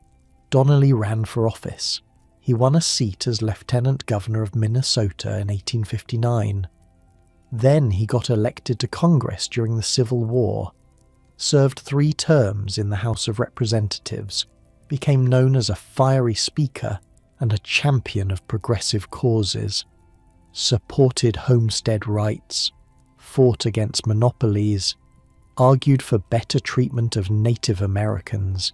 He was good at politics, really good. The kind of speaker who could hold a crowd for hours and make them feel like they were part of something important. In Congress, Donnelly made a name for himself. He delivered speeches that got reprinted in newspapers.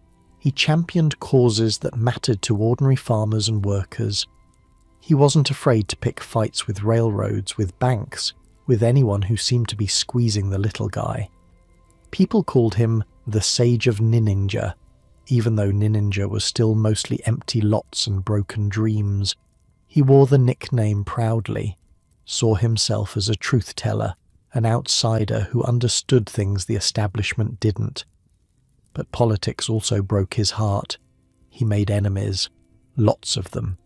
His sharp tongue and sharper pen created feuds that followed him for years.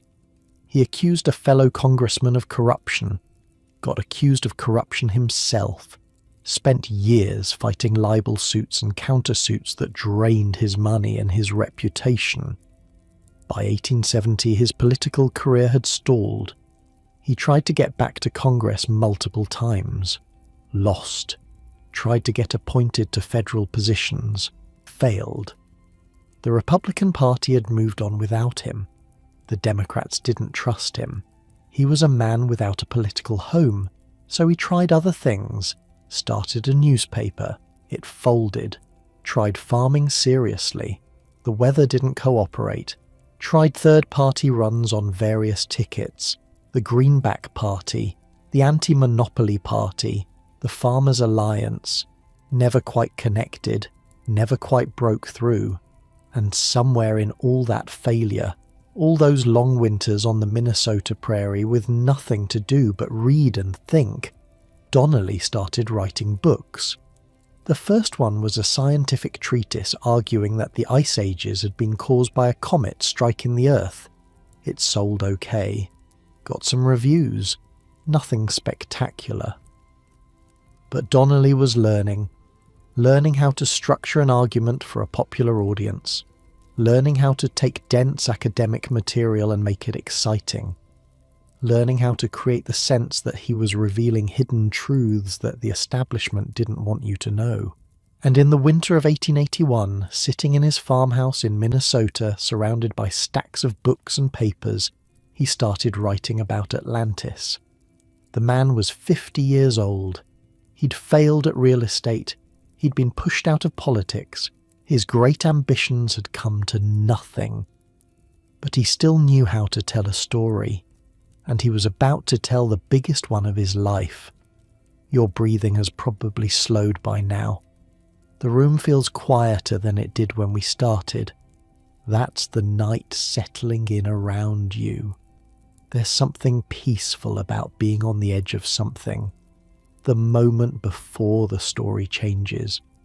Donnelly sitting at his desk in the lamplight, pages piling up, not knowing yet that he was creating a mythology that would outlast him by more than a century. We'll meet his book next, see what he actually wrote, understand why it hit like a bomb. But for now, just rest in that in-between moment. The darkness is comfortable. The story will still be here when you're ready. Atlantis waited 9,000 years for someone to remember it properly. You can wait a few more minutes. Donnelly's book came out in 1882. The full title was Atlantis, the Antediluvian World. 500 pages, crammed with evidence, maps, charts, linguistic tables, citations from every ancient source Donnelly could get his hands on. It was not a casual read, but it hit like a bomb. Within a few years, the book had gone through dozens of printings. It was translated into multiple languages. Prime ministers and princes read it. Scientists and scholars argued about it. Regular people bought copies and stayed up late, convinced that Donnelly had cracked the greatest mystery of the ancient world. The book reached surprising audiences. William Gladstone, the Prime Minister of Britain, read it and was fascinated. He wrote to Donnelly praising his research. The correspondence between a Minnesota farmer and the leader of the British Empire went on for months. Charles Darwin, near the end of his life, received a copy. It's not clear if he read it, but the fact that Donnelly had the audacity to send it shows something about the man's confidence. Newspapers on both sides of the Atlantic reviewed it. Most reviews were positive, or at least interested. The skeptical voices were there, but they were outnumbered by the enthusiastic ones. In an age before television or radio, before movies or the internet, books were entertainment, and Donnelly had written one hell of an entertaining book, dense with facts, yes, but readable, dramatic, full of the sense that you were being let in on something big. What made it so powerful? Partly it was timing. The 1880s were a golden age for popular science. Archaeology was uncovering wonders in Egypt and Greece. Darwin had published his theory of evolution. The world seemed full of secrets waiting to be discovered. And Donnelly wrote like he was letting you in on the biggest secret of all. His central argument was simple. Everything we consider civilization, all of it, came from Atlantis. Writing, mathematics, architecture, metallurgy, agriculture, religion, the whole package. The Egyptians didn't invent pyramids. They learned from Atlantean colonists. The Greeks didn't create their gods. They inherited garbled memories of Atlantean kings. The Maya and Aztecs didn't develop their civilizations independently. They were descended from Atlantean refugees who fled the destruction. Every advanced ancient culture, according to Donnelly, traced back to one source, one mother civilization, one island empire that spread its knowledge across the globe before sinking beneath the waves. The book was organized like a legal brief. Donnelly laid out 13 propositions and then defended each one with evidence. Proposition 1, there once existed in the Atlantic Ocean a large island, the remnant of an Atlantic continent. Proposition 2, Plato's account was not fiction, but verifiable history. Proposition 3, Atlantis was the region where humans first rose from barbarism to civilization, and so on. 13 claims, each more sweeping than the last. He argued that the gods of ancient mythologies were really the kings and queens of Atlantis, their deeds exaggerated into supernatural achievements over thousands of years of storytelling. Zeus was an Atlantean king. Odin was too. The Egyptian god Osiris, the Phoenician god Baal, the Hindu god Indra. All of them memories of real Atlantean rulers who had governed an empire spanning the globe. He claimed that the alphabet originated in Atlantis and spread from there to all the places that developed writing. He compared letter shapes between different ancient scripts, Egyptian hieroglyphics and Phoenician letters, and even Central American glyphs, and argued they all derive from a common Atlantean source. The comparisons were creative, you have to give him that, and completely unfounded. He proposed that Atlantis was the original Garden of Eden, that the flood myth in Genesis preserved a memory of Atlantis' destruction, that somewhere in the human subconscious we all remembered Paradise Lost. It was a grand unified theory of human history, and Donnelly backed it up with mountains of evidence. Some of it was real. He cited actual archaeological discoveries, referenced genuine ancient texts, pointed to real similarities between distant cultures that scholars were still trying to explain. Some of it was garbage. He made up linguistic connections out of thin air, misread sources, cherry-picked data, ignored anything that contradicted his thesis. But readers couldn't tell the difference. Donnelly presented everything with the same confidence, the same authoritative tone. He had footnotes, he had bibliography entries, he sounded like he knew what he was talking about. And honestly, some of his questions were legitimate. Why do cultures on opposite sides of the Atlantic both build pyramids? The Egyptians did it, the Maya did it, the Mesopotamians built ziggurats, even some early Chinese cultures built stepped mounds. That's a weird coincidence. Why do so many cultures have flood myths? The Bible has Noah, the Babylonians have Gilgamesh, the Greeks have Deucalion, Native American cultures have their own versions. Hindu mythology talks about great floods. It's almost universal. Why do ancient myths from different continents have similar elements? Sun gods, world trees, dying and rising heroes, underworld journeys. These patterns show up everywhere. Donnelly had answers. The pyramids were all copies of Atlantean architecture. The flood myths all remembered the same event, the destruction of Atlantis. The mythological similarities came from a common Atlantean religion that spread with colonists. These answers were wrong. We know now that pyramids developed independently because a pyramid is basically the most stable way to pile up heavy stones. Flood myths are universal because floods are universal, happening wherever humans live near water. Mythological patterns repeat because human minds repeat. But in 1882, those explanations weren't available.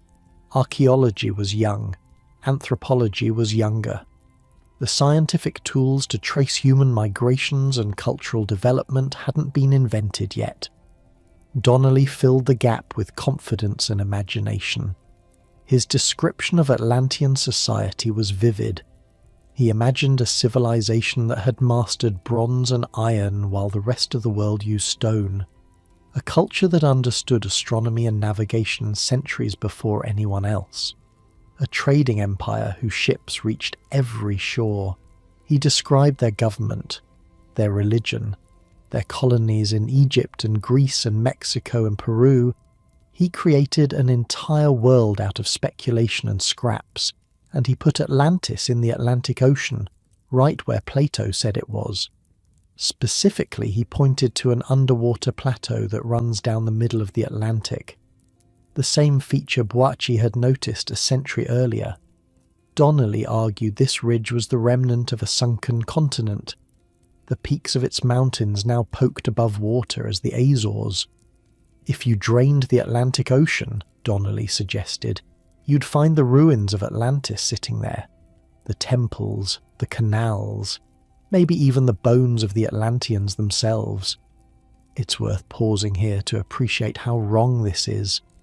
The mid-Atlantic ridge isn't a sunken continent, it's a spreading centre, a crack in the Earth's crust where new rock wells up from below, pushing the Americas slowly away from Europe and Africa. The ridge has never been above water, at least not since the first fish crawled onto land. But Donnelly didn't know about plate tectonics. Nobody did. That theory wouldn't be accepted until the 1960s. To him, the ridge looked like exactly what he needed, a drowned landmass in the right location. So he built his theory on a foundation that would eventually crumble. But the building he erected was impressive enough that people kept living in it long after the foundation was gone. Donnelly also had a genius for the telling detail. He noted that bananas were cultivated on both sides of the Atlantic, and bananas can't survive an ocean crossing. Someone must have carried them. That someone must have had boats. Those boats must have come from somewhere in the middle. He pointed out that the Basque language spoken in Spain has no known relatives. It doesn't fit into the Indo-European family or any other language group we know of.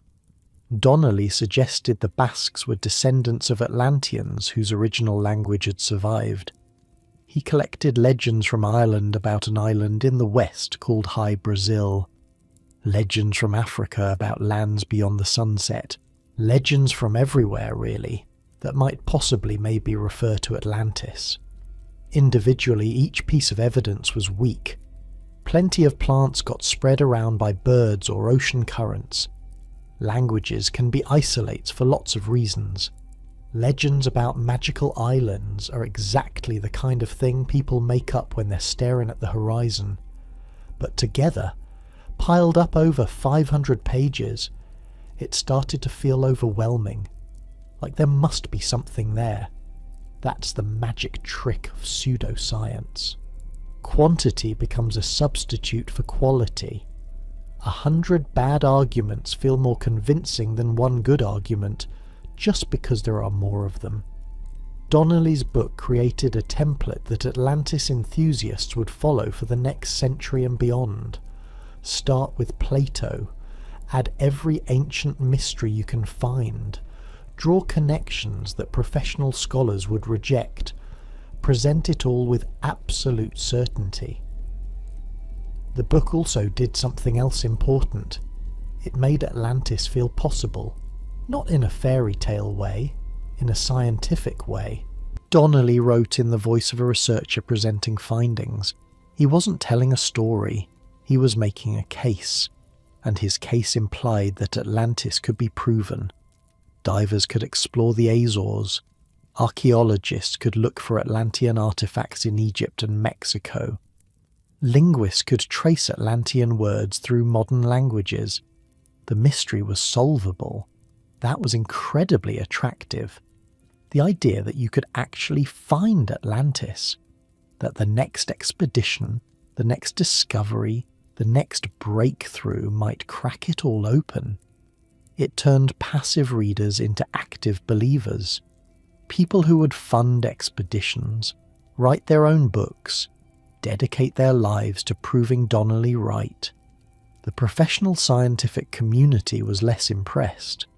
Most geologists laughed at the idea of a continent sinking in a day. The Earth's crust doesn't work like that. Continents are made of relatively light rock that floats on denser material below. They can't just drop. The forces required would be catastrophic beyond imagination. There would be evidence everywhere. Most archaeologists pointed out that Donnelly's evidence was mostly wishful thinking. Yes, pyramids exist on both sides of the Atlantic, but they're built differently, in different time periods, for different purposes. Egyptian pyramids were tombs. Mesoamerican pyramids were temple platforms. The similarities were superficial. Most linguists noted that his language comparisons were gibberish. You can make any two words seem related if you're flexible enough with how letters change. That's not how real historical linguistics works. Real connections require systematic patterns of sound changes documented across many words, not cherry-picked examples that happen to look alike. And historians pointed out that Donnelly misread or misquoted his sources constantly. He'd cite an ancient author saying something that supported his theory, and when you check the original, it would say something completely different, sometimes the opposite. But academic criticism moves slowly. Books and journal articles take time to publish. By the time scholars could organise a proper response, Donnelly's ideas had already spread far beyond the reach of professional fact-checkers. That pattern would repeat through the 20th century. Popular pseudoscience always moves faster than careful debunking. The exciting claim gets the headlines. The boring correction gets buried on page 12. But they couldn't stop the popular tide. Donnelly's book sold and sold. It remained in print for decades, inspired dozens of imitators, influenced writers and thinkers across multiple fields, became for a generation the definitive popular account of Atlantis. It shaped how people thought about the lost civilization in ways that persist to this day. Before Donnelly, Atlantis was mostly a philosophical puzzle, a story from Plato that scholars debated.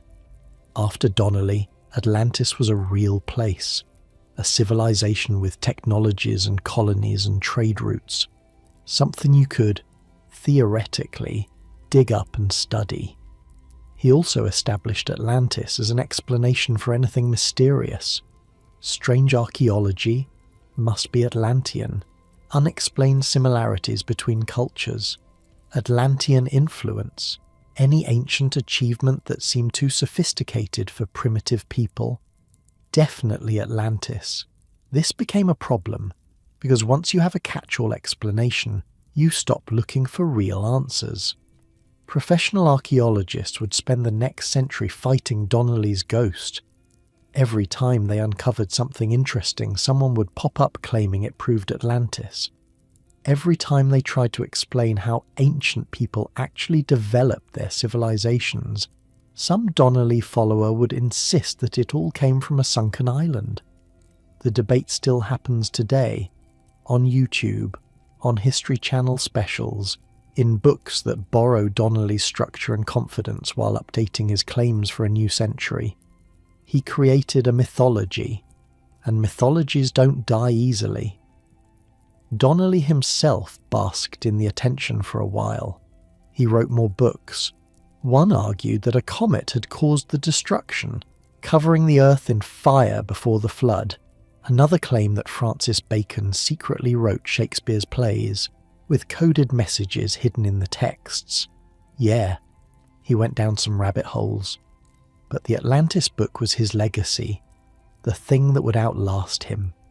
He died in 1901, just after the turn of the century. A new era was beginning. Radio, airplanes, relativity. The world was changing faster than anyone could track, and Atlantis was changing too. Donnelly had made the lost civilization respectable in a weird way. You could talk about Atlantis at parties, wonder about it in public. It wasn't just a myth anymore, it was a mystery. That opened doors that led to some very strange places. Because here's what Donnelly didn't anticipate. Once you convince people that Atlantis was real, they start imagining what it was really like. Not just the architecture, not just the trade routes, but the deeper stuff, the spirituality, the wisdom, the secrets. Donnelly wrote as a pseudoscientist. He wanted to be taken seriously by the academic establishment, even if they rejected him. He tried to use evidence, however badly. He stayed, more or less, within the bounds of material reality. The people who came after him had different interests. They didn't want to find Atlantis with shovels and submarines. They wanted to access Atlantean wisdom through mystical means. They believed the Atlanteans had possessed spiritual knowledge that transcended ordinary science, powers of the mind, connections to higher planes of existence, secrets about the cosmos that modern materialism had forgotten. These ideas were already floating around in the 1880s, mixing with Donnelly's claims, creating something new, something weirder. Spiritualism was huge in that era. Seances, mediums, messages from the dead. People genuinely believed you could contact spirits through trance states and automatic writing. And if you could contact the dead, why not contact the Atlanteans? Let your eyes close if they haven't already. The story's taking a turn here, away from politicians and scholars, toward dreamers and mystics, people who believed in things that couldn't be proven and didn't care. They were about to take Atlantis places Donnelly never imagined, places that would make his cautious pseudo-scientific approach look positively rational by comparison. But that's for later. Right now, just rest. The Atlantic Ocean is calm tonight, dark and quiet and very, very deep. Whatever's down there, it can wait. So can you. Her name was Helena Petrovna Blavatsky. She was Russian, born in 1831, the same year as Donnelly, on the opposite side of the world. Her father was a military officer. Her mother wrote novels. Young Helena showed an early talent for making things up and convincing people they were true. By the time she was in her 40s, she had travelled across 3 continents, claimed to have studied with Tibetan masters in hidden monasteries, and founded a new religious movement that would eventually influence everyone from Gandhi to the Nazis. She called it Theosophy. The name meant divine wisdom, and it promised to reveal the secret history of the universe. Blavatsky was a force of nature, large, loud, charismatic. She chain-smoked hand-rolled cigarettes. She swore in multiple languages. She dominated every room she entered through sheer personality. And she was almost certainly a fraud. Her Tibetan masters never produced any evidence of their existence. Her ancient texts had a suspicious habit of appearing whenever she needed them and disappearing before anyone could verify them. Multiple investigations caught her faking supernatural phenomena, using trapdoors and hidden assistants to create the illusion of spiritual powers. The Society for Psychical Research, a British organisation that tried to scientifically investigate claims of the paranormal, sent an investigator to examine Blavatsky in 1884. His report was devastating. He concluded that she was one of the most accomplished, ingenious and interesting impostors in history. But none of that stopped her. People wanted to believe. The late 19th century was a strange time. Darwin had shaken religious certainty. Industrialization was transforming society. Old ways of understanding the world were crumbling, and into that void stepped Blavatsky, offering a new story, a bigger story, a story that made sense of everything. Theosophy promised to reconcile science and religion, to explain evolution as a spiritual process, to connect Eastern mysticism with Western longing, to provide meaning in an age when meaning seemed increasingly hard to find. In 1888, she published The Secret Doctrine, 2 massive volumes laying out a complete alternative history of the cosmos, and Atlantis was right at the centre of it. According to Blavatsky, human evolution didn't work the way Darwin said. We didn't descend from apes through gradual adaptation. Instead, humanity passed through a series of root races, each with its own continent, its own characteristics, its own spiritual destiny. The first root race was barely physical at all, ethereal beings on an ethereal continent. The second was slightly more solid. The third was the Lemurians, who lived on a now sunken continent in the Pacific and had psychic powers but not much intelligence. The fourth root race? That was the Atlanteans, and Blavatsky's Atlanteans were nothing like Donnelly's. Donnelly had imagined a civilization of sailors and traders, basically ancient Greeks with better engineering. Blavatsky's Atlanteans were giants, literal giants, 8 feet tall. They possessed psychic abilities that modern humans have lost: telepathy, clairvoyance, the power to manipulate matter with their minds. They didn't need ships. They had flying machines powered by spiritual energy. They didn't need writing. They communicated through direct mental transmission. They didn't need religion. They had direct contact with higher beings on other planes of existence. This was Atlantis as science fiction, or maybe fantasy. The technology wasn't mechanical, it was magical. Crystal-powered devices that tapped into cosmic forces. Cities built with levitation rather than cranes. A civilization that had transcended physical limitations through spiritual advancement. And then they fell. Blavatsky's version of the fall wasn't about moral corruption, though that played a role. It was about the misuse of spiritual power. Some Atlanteans turned to dark magic. They used their psychic abilities for selfish purposes. They created abominations through twisted spiritual science. The destruction that followed wasn't just geological, it was karmic.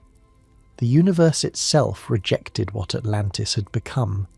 The continent sank not because of earthquakes, but because the collective negative energy of the Atlanteans made it impossible for their land to remain in the physical world. Heavy stuff. The survivors scattered. Some went east to found what would become Egypt and India. Some went west to the Americas.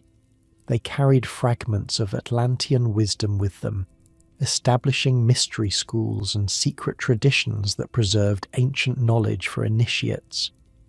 According to Blavatsky, these mystery schools still existed, hidden, guarded, waiting for humanity to evolve enough to receive their teachings again. And theosophy, conveniently, was the key to accessing that hidden wisdom. You can see how this worked as a recruitment pitch. Join our organization, and you'll be connected to the secret spiritual tradition that stretches back to Atlantis itself. The teachings that powered flying machines and red mines. The knowledge that built a civilization of gods. It's a good sales pitch. Thousands of people bought it. Theosophy spread across Europe and America in the late 1800s and early 1900s. It attracted artists, writers, intellectuals, people who felt that mainstream religion was too stuffy and mainstream science was too materialistic. People who wanted wonder and mystery and the feeling that there was more to reality than what their senses showed them. The movement splintered, as movements do. After Blavatsky died in 1891, her followers fought over who would lead the organization and what direction it would take. One of the splinter groups was led by a German named Rudolf Steiner. Steiner had been a theosophist but decided Blavatsky's approach was too Eastern, too focused on Asian mysticism at the expense of Western spiritual traditions. He broke away and founded his own movement, called it anthroposophy. His version of Atlantis was even more elaborate than Blavatsky's. Steiner claimed to have developed clairvoyant abilities that let him directly perceive spiritual realities, including the history of previous civilizations. He didn't need ancient texts or archaeological evidence. He could simply look into what he called the Akashic records, a kind of cosmic library where every event that ever happened was stored. And what he saw was remarkable. Steiner's Atlanteans lived in an environment completely different from our own. The air was thicker, almost like mist. The land was soft and pliable. The division between sleeping and waking wasn't as sharp. Atlanteans lived in a kind of permanent dream state. perceiving the spiritual world as easily as we perceive the physical. They didn't think the way we think. Our modern analytical intelligence, our ability to reason logically and abstractly, that didn't exist yet. Instead, Atlanteans had direct intuitive knowledge. They understood things without having to figure them out. They could communicate with plants and animals. They could sense the life forces flowing through all things. Their technology reflected this different consciousness. They built machines that work through living forces rather than mechanical principles. Vehicles powered by the growth energy of seeds. Tools that responded to mental commands. Everything organic, growing, alive. Steiner spent hundreds of lectures describing Atlantean society in extraordinary detail. The different subraces, the spiritual teachers who guided them, the temples where they practiced their sacred science. The slow decline as material thinking began to replace intuitive wisdom. He presented all of this as simple fact, not speculation, not mythology, direct observation from the Akashic records. Nobody could check his work, of course. The Akashic records were only accessible to people with sufficiently developed clairvoyant abilities, and conveniently, Steiner's own observations couldn't be contradicted by anyone else's. It's the ultimate unfalsifiable claim. I know because I can see things you can't see. Trust me. The weird thing is, Steiner wasn't obviously crazy. He was intelligent, articulate, and productive. He wrote dozens of books, delivered thousands of lectures, created practical systems for education, farming, and medicine that people still use. How do you reconcile that with the guy who claimed to personally witness Atlantean civilization through psychic vision? Maybe compartmentalization. Maybe different standards of truth for different domains. Maybe he genuinely believed what he was saying and had convinced himself his visions were real. Or maybe, in the end, it doesn't matter. What matters is that people believed him, and his version of Atlantis became part of the cultural atmosphere, mixing with Blavatsky's version and Donnelly's version and Plato's version into a soup that nobody could untangle anymore. But people did trust him. Anthroposophy grew into a substantial movement. It founded schools, the Waldorf education system that still exists today. It developed its own approach to agriculture, called biodynamic farming. It influenced art and architecture and medicine, all of it built on a foundation that included Atlantis as literal spiritual history. Meanwhile, across the Atlantic, an even stranger figure was emerging. Edgar Cayce was a photographer from Kentucky, unremarkable in most ways, quiet, religious, not particularly educated. He worked in a portrait studio taking pictures of families and businessmen. But Cayce had a talent. When he went into a trance state, lying down with his eyes closed, he could apparently access information he had no normal way of knowing. He'd answer questions about people's health problems, describing symptoms and recommending treatments with surprising accuracy. Doctors started referring patients to him. The press nicknamed him the Sleeping Prophet. Starting in the 1920s, Cayce's trance readings began including information about past lives. He'd tell people they had lived in ancient Egypt, or medieval France, or biblical Israel, and increasingly, he told them they had lived in Atlantis. Over the course of about 20 years, Cayce delivered hundreds of readings that referenced the lost civilization.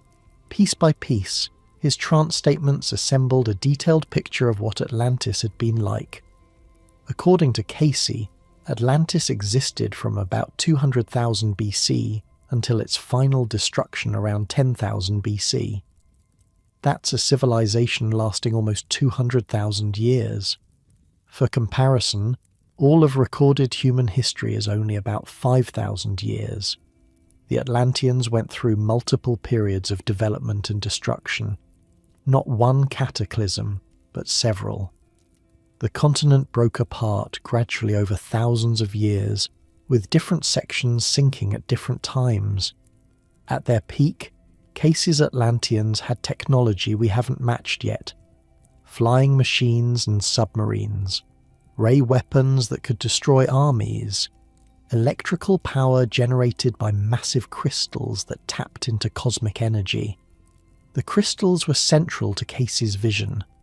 He called the main power source the Twoi Stone, or Firestone, a massive crystal, possibly created rather than natural, that could concentrate solar and cosmic energies for various purposes: healing, power generation, communication, destruction. In fact, it was the misuse of this crystal technology that caused the final destruction. The Atlanteans had figured out how to turn their power crystals into weapons. They used them against their enemies, and eventually the concentrated energy destabilized the geological foundations of the continent itself. Casey's Atlantis wasn't just a historical curiosity, it had implications for the present. He claimed that many souls who had lived in Atlantis were now reincarnating in the 20th century. They were drawn to technology, to science, to the same kinds of power that had destroyed their civilization before. They had karma to work out, lessons to learn, mistakes not to repeat, and he made predictions. Casey said that records from Atlantis had been hidden in 3 locations before the final destruction. One cache was under the Sphinx in Egypt, another was in the Yucatan Peninsula, the third was somewhere near the Bahamas. These records would be discovered, he said, when humanity was ready. They would prove Atlantis existed. They would reveal the secrets of Atlantean technology and wisdom. He even gave a date, the late 20th century. Specifically, he mentioned 1968 and 1969 as significant years for discoveries related to Atlantis. That prediction would have consequences we'll get to later. Here's what made Casey different from Blavatsky and Steiner. He seemed sincere. He didn't get rich from his readings. He didn't build an empire. He just kept doing what he did, year after year, answering questions in his trance state and letting other people figure out what it meant. His followers would sometimes travel to the places he mentioned, looking for the hidden records, the Bahamas, the Yucatan, Egypt. They never found the caches of Atlantean documents, but they kept looking. And his medical readings? Some of them actually helped people, or seemed to. Enough that doctors and patients kept coming. Enough that his reputation as a healer was at least as strong as his reputation for past life readings. That made him harder to dismiss than the others. Blavatsky was flamboyant and got caught cheating. Steiner was an intellectual who built elaborate philosophical systems. Casey was just a guy. A normal American guy who happened to see things when he closed his eyes. Normal people could relate to that. They couldn't relate to Tibetan masters or Akashic records. But a regular person with an unusual gift, that felt possible. Casey died in 1945. His followers organized his readings into a massive archive. The Association for Research and Enlightenment, based in Virginia Beach, continues to study and promote his work today. Between Blavatsky, Steiner, and Casey, Atlantis had been transformed completely. Donnelly's version was pseudoscience. Wrong, but at least trying to engage with evidence and archaeology. These newer versions were pure mysticism, Atlantis as spiritual truth, accessible only through esoteric practices. Atlantis as a chapter in the evolution of the human soul. Atlantis as a warning from past lives about the dangers of technology without wisdom. This is the Atlantis that seeped into popular culture through the 20th century. The crystals, the psychic powers, the advanced technology indistinguishable from magic, the spiritual decline that brought destruction. When you see Atlantis in movies or video games or comic books, this is usually the version you're getting. Not Plato's philosophical allegory, not Donnelly's pseudo-archaeological speculation, but the mystical Atlantis of theosophy and its descendants. It's a long way from that garden in Athens where an old philosopher made up a story to illustrate his ideas about politics. Your eyelids are probably heavy by now. That's good. Let them rest. The mystics saw Atlantis in their visions, in trance states, in the spaces between sleeping and waking where the mind loosens its grip on ordinary reality. You're in that kind of space now. The darkness behind your eyes, the soft weight of your body settling into the bed, the story drifting somewhere between memory and dream. Atlantis is down there, in the deep water, in the collective imagination, in the strange place where history and mythology blur together. We're almost at the end of this journey. Almost. A few more steps. Modern science would finally weigh in, with submarines and sonar and satellite imaging, with geology and archaeology and hard evidence. They went looking for Atlantis with the tools of the 20th century, and they found something, but not what anyone expected. Rest now. The scientific expedition can wait until you're ready. The ocean isn't going anywhere, neither is the mystery. Remember that prediction Edgar Cayce made? The one about 1968 and 1969 being significant years for Atlantis discoveries? Well, something did happen in 1968. A pilot named Robert Brush was flying over the shallow waters near Bimini in the Bahamas when he spotted something strange on the seafloor. A pattern. Rectangular shapes arranged in what looked like a road or a wall. Straight lines that nature doesn't usually make. He told some friends, word spread, and pretty soon divers were in the water, examining what would become known as the Bimini Road. What they found was a series of large rectangular stones, roughly arranged in a line running about half a mile along the ocean floor.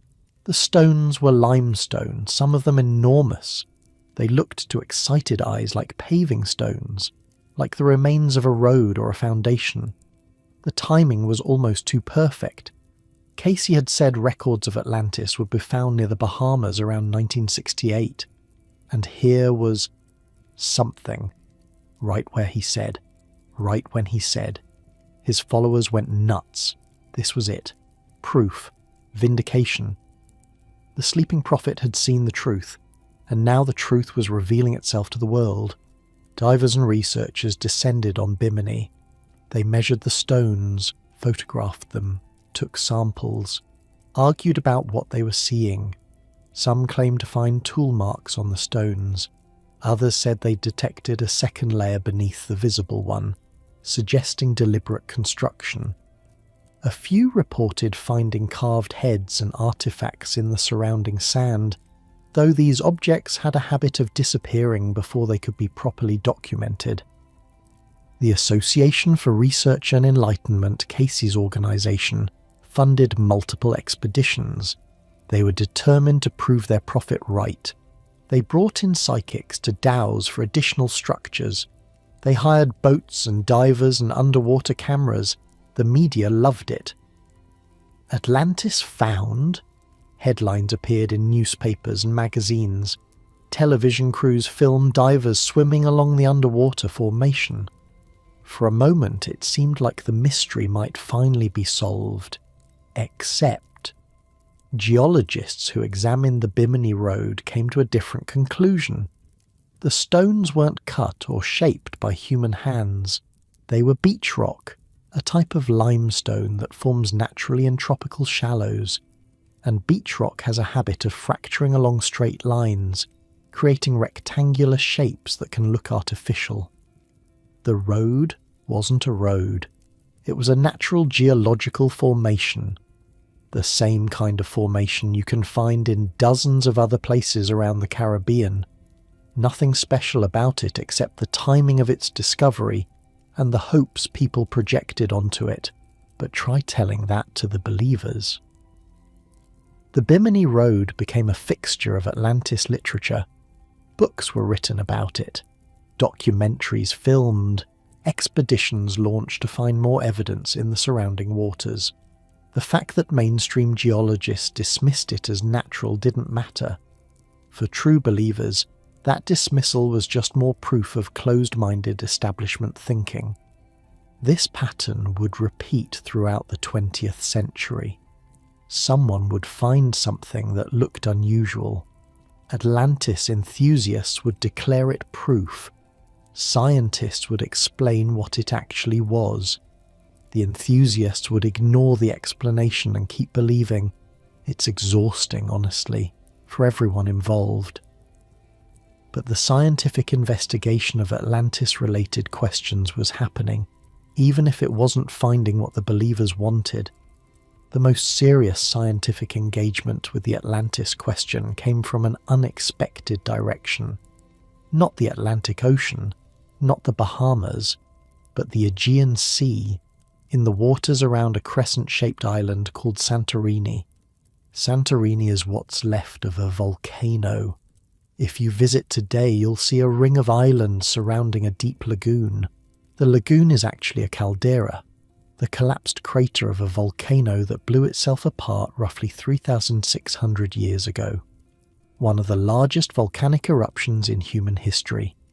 The eruption happened around 1600 BC, give or take a few decades.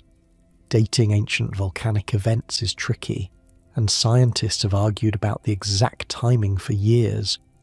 But somewhere in the ballpark of 1600 BC, this volcano exploded with a force that dwarfed anything in recorded history. For comparison, the eruption of Krakatoa in 1883 killed over 36,000 people and could be heard thousands of miles away. The Santorini eruption was probably 4 times larger, maybe more. The explosion would have been visible from Egypt. The tsunamis would have devastated coastlines across the eastern Mediterranean. The ash cloud would have affected weather patterns for years. Agriculture would have failed. Civilizations would have struggled. And there was a civilization nearby. A sophisticated, wealthy, powerful civilization that seems to have collapsed right around the time of the eruption. The Minoans. We talked about them earlier, when we discussed how Spanish conquistadors compared the Aztecs to Plato's description. But now we need to look at them more closely. Because a Greek archaeologist named Spyridon Marinatos spent his career arguing that the Minoans were the real Atlantis. Marinatos wasn't a crackpot. He was a serious scholar, director of the Greek Archaeological Service, a respected figure in his field. And he had noticed something interesting. Minoan sites on Crete, the main Minoan island, showed evidence of sudden destruction around the time of the Santorini eruption. Thick deposits of volcanic ash, signs of tsunami damage, buildings collapsed and never rebuilt. And the Minoan civilization, which had been flourishing for centuries, suddenly declined after this period. Within a generation or two, the palaces were abandoned. The sophisticated culture that had produced incredible art and architecture simply stopped. What if, Marinatos wondered, the Santorini eruption had destroyed Minoan civilization? And what if memories of that destruction had been preserved in Egyptian records, eventually reaching Plato and becoming the basis for his Atlantis story? It was a testable hypothesis. Unlike the mystical claims of Blavatsky or Casey, this could actually be investigated with archaeological tools. In 1967, Marinatos began excavating on Santorini itself. At a site called Akrotiri, on the southern part of the island, he started digging through layers of volcanic ash. What he found was remarkable. A city, a complete Bronze Age city, preserved under 60 feet of volcanic pumice. Buildings still standing to their second and third stories, streets, squares, workshops, homes with pottery still sitting on shelves. It was like Pompeii, but older, much older, and in some ways better preserved. The ash had fallen so quickly and so deeply that it created a perfect seal. Air couldn't get in, decay couldn't happen. Even organic materials, things that normally rot away in centuries, had survived for 3,500 years. Marinatos found beds with their wooden frames intact, baskets still holding their contents, rope still coiled, the carbonized remains of food in storage jars. It was like the whole city had been frozen in time. But here's the strange thing. No bodies. Pompeii is famous for its plaster cast of victims, people caught in the moment of death by the falling ash. Akrotiri had none of that. Not a single skeleton in all the excavated areas, not even animal bones. The people got out, all of them. They saw the warning signs, the earthquakes that must have preceded the main eruption, and they fled. They took their valuables, their families, their livestock, and they left. We don't know where they went. We don't know if they survived the tsunamis that followed the eruption. But they weren't in the city when the end came. That makes Akrotiri a snapshot of daily life rather than death. A city as it was lived in, not as it was abandoned in panic. The buildings had indoor plumbing, toilets that flushed with water, drainage systems, hot and cold running water, apparently heated by the volcanic activity beneath the island. The walls were covered in frescoes, paintings of ships and dolphins and women gathering saffron, boxing boys, fishermen holding their catch, monkeys climbing rocks. The artwork was stunning, comparable to anything produced in the ancient world. This was a wealthy, sophisticated society. A society that traded with Egypt and the Levant and the Greek mainland. A society that had achieved a level of comfort and artistry that wouldn't be matched in Europe for another 1,000 years. And it had been buried in a single catastrophic event. The parallels to Atlantis were obvious. An island civilization, advanced technology for its time, sudden destruction by natural disaster. The timing was off, way off, since Plato put Atlantis 9,000 years before Solon instead of 900. But maybe that was just a mistake. Maybe the Egyptian priests had confused their numbers. Maybe Plato had added a 0 for dramatic effect. The Minoan theory became the most respectable scientific hypothesis for a real-world Atlantis. It appeared in academic journals, got discussed at conferences, made it into textbooks. Marinatos kept digging until his death in 1974. He died at the site, actually. Fell from a wall he was examining and never recovered. Some people thought that was poetic. Others thought it was just sad. The excavations continued after him. They're still going on today. Akrotiri is now a major archaeological site, covered by a protective roof, open to tourists who want to walk the streets of a city that was old when Troy was young. But here's the problem with the Minoan theory. It doesn't really match Plato's description. Atlantis was supposed to be beyond the Pillars of Hercules, in the Atlantic Ocean. That's what the name means. Santorini is in the Aegean, the opposite direction from Gibraltar. Atlantis was supposed to be larger than Libya and Asia combined. Santorini, even before the eruption, was a small island, maybe 10 miles across. You couldn't fit a 1,000,000-man army on it. Atlantis was supposed to have threatened Athens in a great war. There's no evidence the Minoans ever fought Athens. In fact, there's no evidence Athens even existed as a significant settlement during the Minoan period. The theory requires you to assume that Plato, or his sources, got almost everything wrong except the basic concept of an island civilization destroyed by catastrophe. The location is wrong, the size is wrong, the timeline is wrong, the political situation is wrong. At that point, what are you really saying? That Plato heard vague rumours about a volcanic eruption and invented everything else? That's possible, but it's not exactly a ringing endorsement of Atlantis as historical memory. Other scientists looked in other places, the Spanish coast, the Sahara Desert, which some researchers argued had been underwater in ancient times. The Black Sea, where underwater surveys found evidence of ancient flooding. Antarctica, where a few fringe theorists claimed an ice-free civilization had once existed.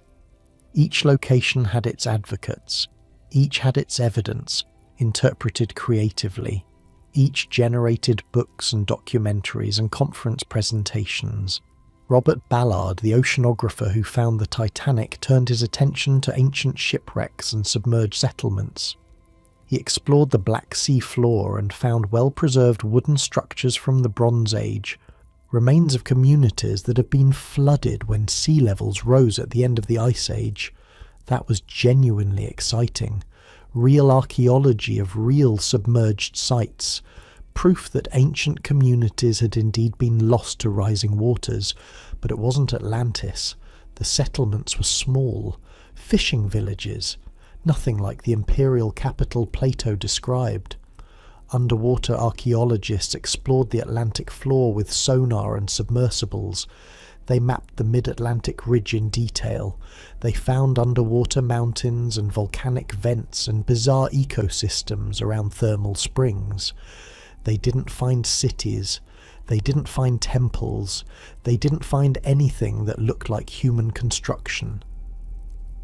The ocean floor of the Atlantic has been surveyed extensively since the 1960s, first by naval vessels doing Cold War reconnaissance, then by research ships mapping the geology, then by oil companies looking for drilling sites, then by telecommunications companies laying cables. If there were ruins down there, someone would have noticed by now. The seafloor tells its own story, and that story doesn't include sunken continents. The Atlantic has been an ocean for millions of years.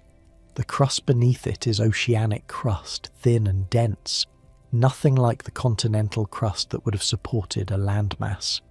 There's no mechanism by which a continent could have existed there and then sunk. Geologists are very confident about this. The evidence is overwhelming. Plate tectonics explains the shape of the Atlantic, the ages of the rocks, the magnetic patterns in the seafloor.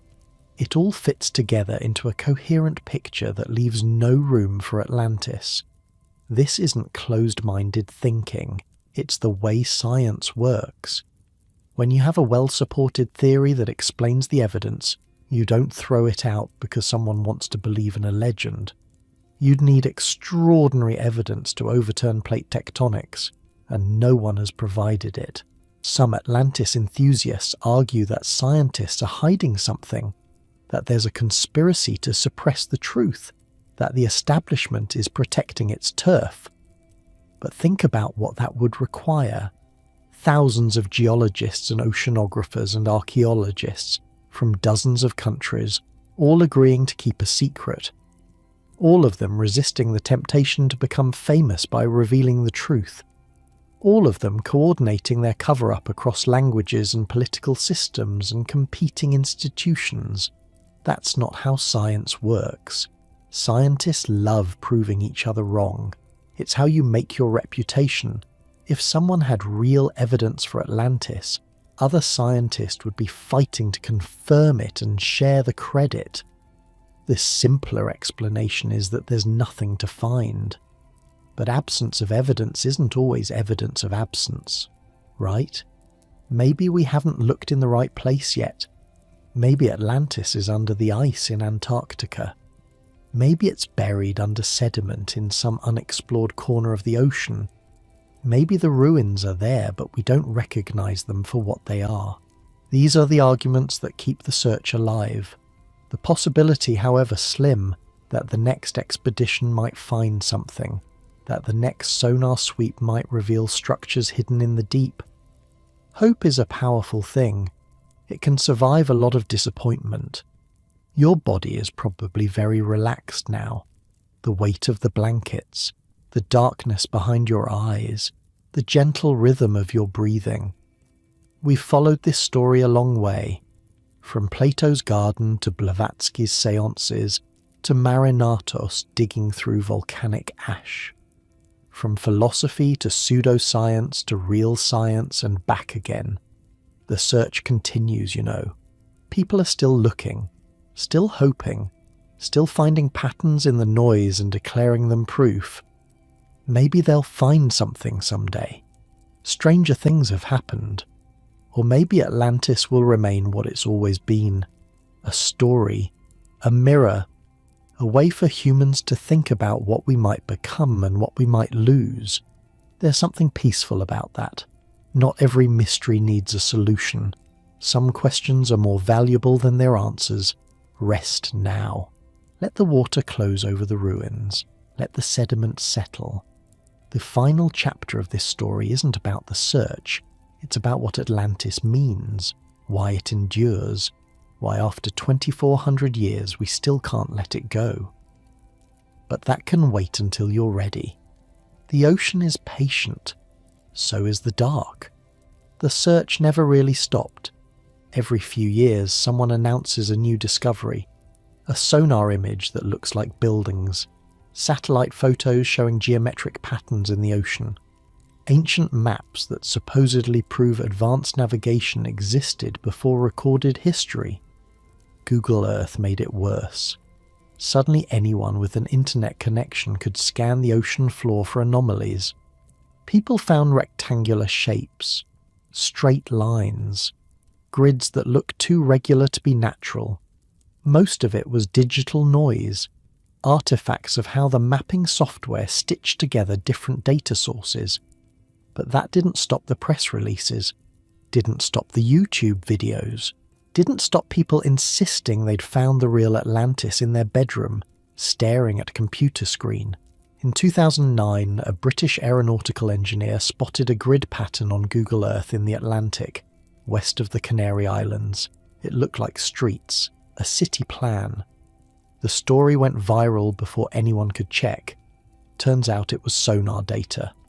The lines were boat tracks, paths where research vessels had travelled back and forth collecting depth measurements. Nothing more mysterious than the wake of a scientific survey. But for a few days the headlines read like vindication. Atlantis found. The truth at last. In 2011, a researcher claimed to have found Atlantis in southern Spain, in marshlands near the coast. The site showed concentric rings visible from satellite images. The timing matched an ancient tsunami. The location was plausibly near the Pillars of Hercules. National Geographic made a documentary about it. The scientific community shrugged. The rings were natural geological formations. The site was interesting for other reasons, possible Tartessian ruins from the first millennium BC, but it wasn't Atlantis. It was too small, too recent, too different from what Plato described. Same story, different decade. In 2018, another researcher claimed to find Atlantis off the coast of Morocco. Satellite imagery again, geometric patterns again, confident claims again. The pattern repeats because it works. It generates headlines, sells books, gets television specials made. There's an audience for Atlantis discoveries, and that audience doesn't much care whether the scientific community is convinced. But something shifted in the late 20th and early 21st centuries. Atlantis stopped being just a historical mystery. It became entertainment. Jules Verne had started that process back in the 1870s, with his submarine captain finding Atlantean ruins in 20,000 leagues under the sea. But the real explosion came with movies and television. Disney made an animated film in 2001. Atlantis, The Lost Empire. Giant robots, crystal technology, an underground civilization surviving in secret. It flopped at the box office, actually, but it showed how thoroughly Atlantis had been absorbed into the vocabulary of adventure storytelling. The same year, the TV series Stargate spun off into Stargate Atlantis, imagining the lost city as an alien spacecraft. Aquaman in DC Comics ruled Atlantis as an underwater kingdom. Marvel had Namor the Submariner doing the same thing. Video games set players exploring Atlantean ruins in everything from Tomb Raider to Assassin's Creed. The mystic version, the one with crystals and psychic powers, became the default. Not Plato's philosophical allegory, not Donnelly's pseudoscientific speculation. The Blavatsky-Casey version, where Atlantis was essentially magical, where its technology was indistinguishable from sorcery. That version is more fun, honestly. It makes for better movies, but it also shows how far we've drifted from the source. Plato would barely recognize what his story has become. The original was a political parable, a warning about corruption and hubris. It was about Athens, really, about what Athens had become after the Peloponnesian War.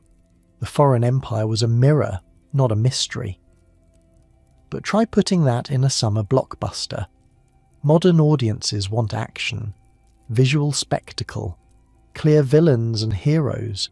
They want underwater cities with glowing crystals and ancient war machines activated by the power of belief. The philosophical Atlantis is too subtle, too ambiguous. It asks questions instead of providing answers.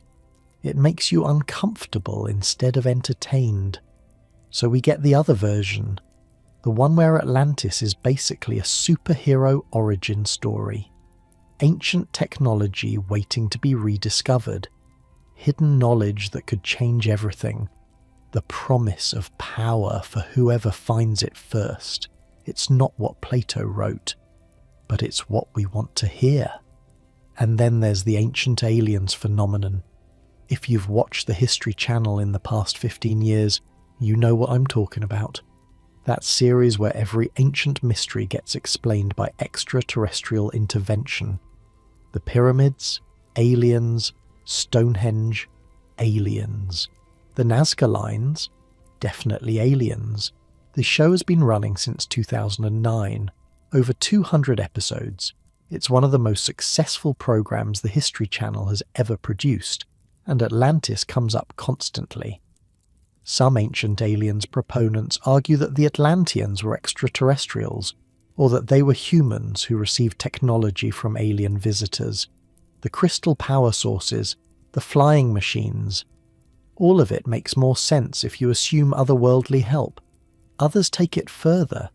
They claim that Atlantis was a staging ground for alien colonization of Earth, that the Atlanteans were hybrids, part human and part extraterrestrial, that their destruction was the result of some cosmic war we can barely comprehend. The theories get wilder and wilder. That's what happens when you free yourself from evidence. There's no limiting principle, no way to say, okay, that's too far. If aliens could do one thing, they could do anything. The speculation becomes infinite. Does it need to be said that there's no evidence for any of this? That the ancient aliens thesis requires ignoring everything we actually know about ancient human capabilities? That it's fundamentally insulting to suggest that our ancestors couldn't have built impressive things without help from space? Probably not. You already know. But millions of people watch those shows, buy the books, believe, at least a little, that the official history is incomplete, that there are secrets being kept, that somewhere in the past, something extraordinary happened that the establishment doesn't want us to know about. The internet has made this worse, or better, depending on your perspective. Anyone can publish anything now. The gatekeepers are gone. You can find communities online that believe in every possible theory about Atlantis. Crystal technology, alien origins, Antarctic locations, spiritual dimensions. They share evidence, reinforce each other's beliefs, create entire alternative histories that have nothing to do with mainstream scholarship, but feel just as real to the people inside them.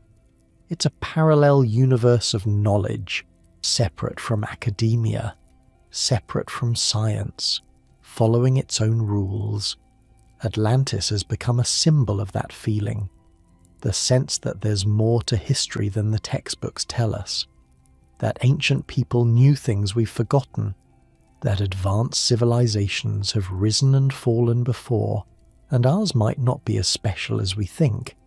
It's a seductive worldview, and it's not entirely wrong, even if the specifics are nonsense. Ancient people were clever. They built amazing things with limited technology. They observed the stars with naked eyes and developed sophisticated astronomical systems. They crossed oceans in boats we'd consider death traps. They created art and literature that still moves us thousands of years later. We underestimate them constantly, and every time archaeologists discover something unexpected, something that suggests ancient people were more capable than we thought, it feeds the suspicion that maybe there's more we don't know. Maybe there are discoveries still waiting to be made. Maybe Atlantis is one of them. Consider what the Egyptians actually accomplished. They built the Great Pyramid using copper tools and human muscle. 2 million stone blocks, some weighing more than 50 tons, stacked with precision we'd struggle to match today.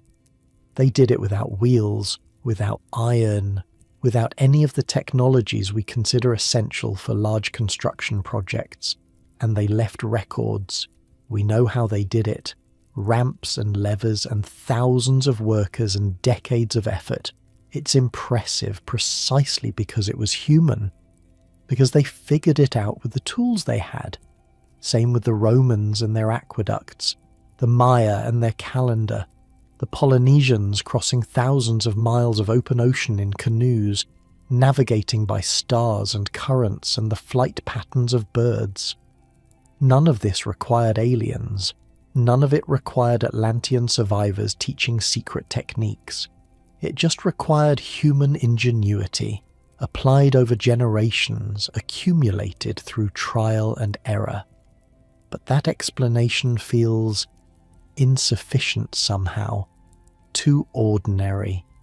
We want our ancestors to have had help. We want there to be a secret. The trouble is, maybe isn't evidence. And the gap between ancient people were impressive and ancient people had flying machines powered by crystals is enormous. But let's step back for a moment. Let's ask a different question. Why does this story persist? 2,400 years. That's how long Atlantis has been with us. One dialogue by one philosopher, and it's still generating books and movies and television specials and internet arguments in the 21st century. Why?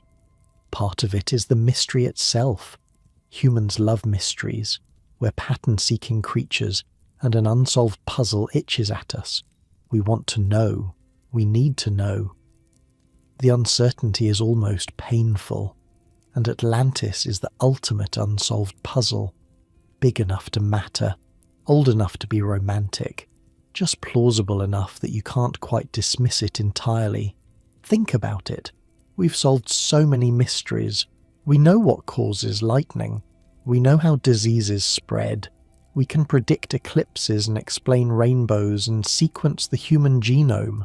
The world has gotten smaller, more explained, more mapped. But some things resist explanation. Some questions don't have clean answers, and those questions draw us like moths to flames. Atlantis survives partly because we need mysteries, because a world without them would feel flat and finished, because wondering is its own kind of pleasure. Part of it is the fantasy of lost knowledge. We live in an age of information overload. We have access to more data than any humans in history, and yet things still feel out of control. Problems still seem unsolvable. The future still looks scary. Climate change, political division, economic inequality, pandemic disease. The challenges keep coming, and our solutions never seem quite adequate. What if there was wisdom we'd forgotten? What if the ancients knew something we don't? What if recovering that knowledge could save us? It's a comforting thought. Even if it's not true, it's comforting. It suggests that solutions exist, that progress isn't the only option, that we can look backward as well as forward. Every generation has felt this way. Every generation has looked at its problems and wished for some lost golden age when people knew better. The Romans idealized the early republic.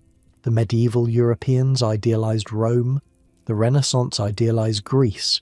And everyone at some point has idealized Atlantis. We project our hopes onto the past because the future is too frightening. Part of it is the warning. Plato's original story was about corruption and collapse, a great civilization that lost its virtue and was destroyed. That's a universal theme. Every generation worries about decline. Every empire wonders if it's next. Atlantis gives that worry a shape, a precedent. Look, it says, this happened before, it can happen again. In the atomic age, that resonance got stronger.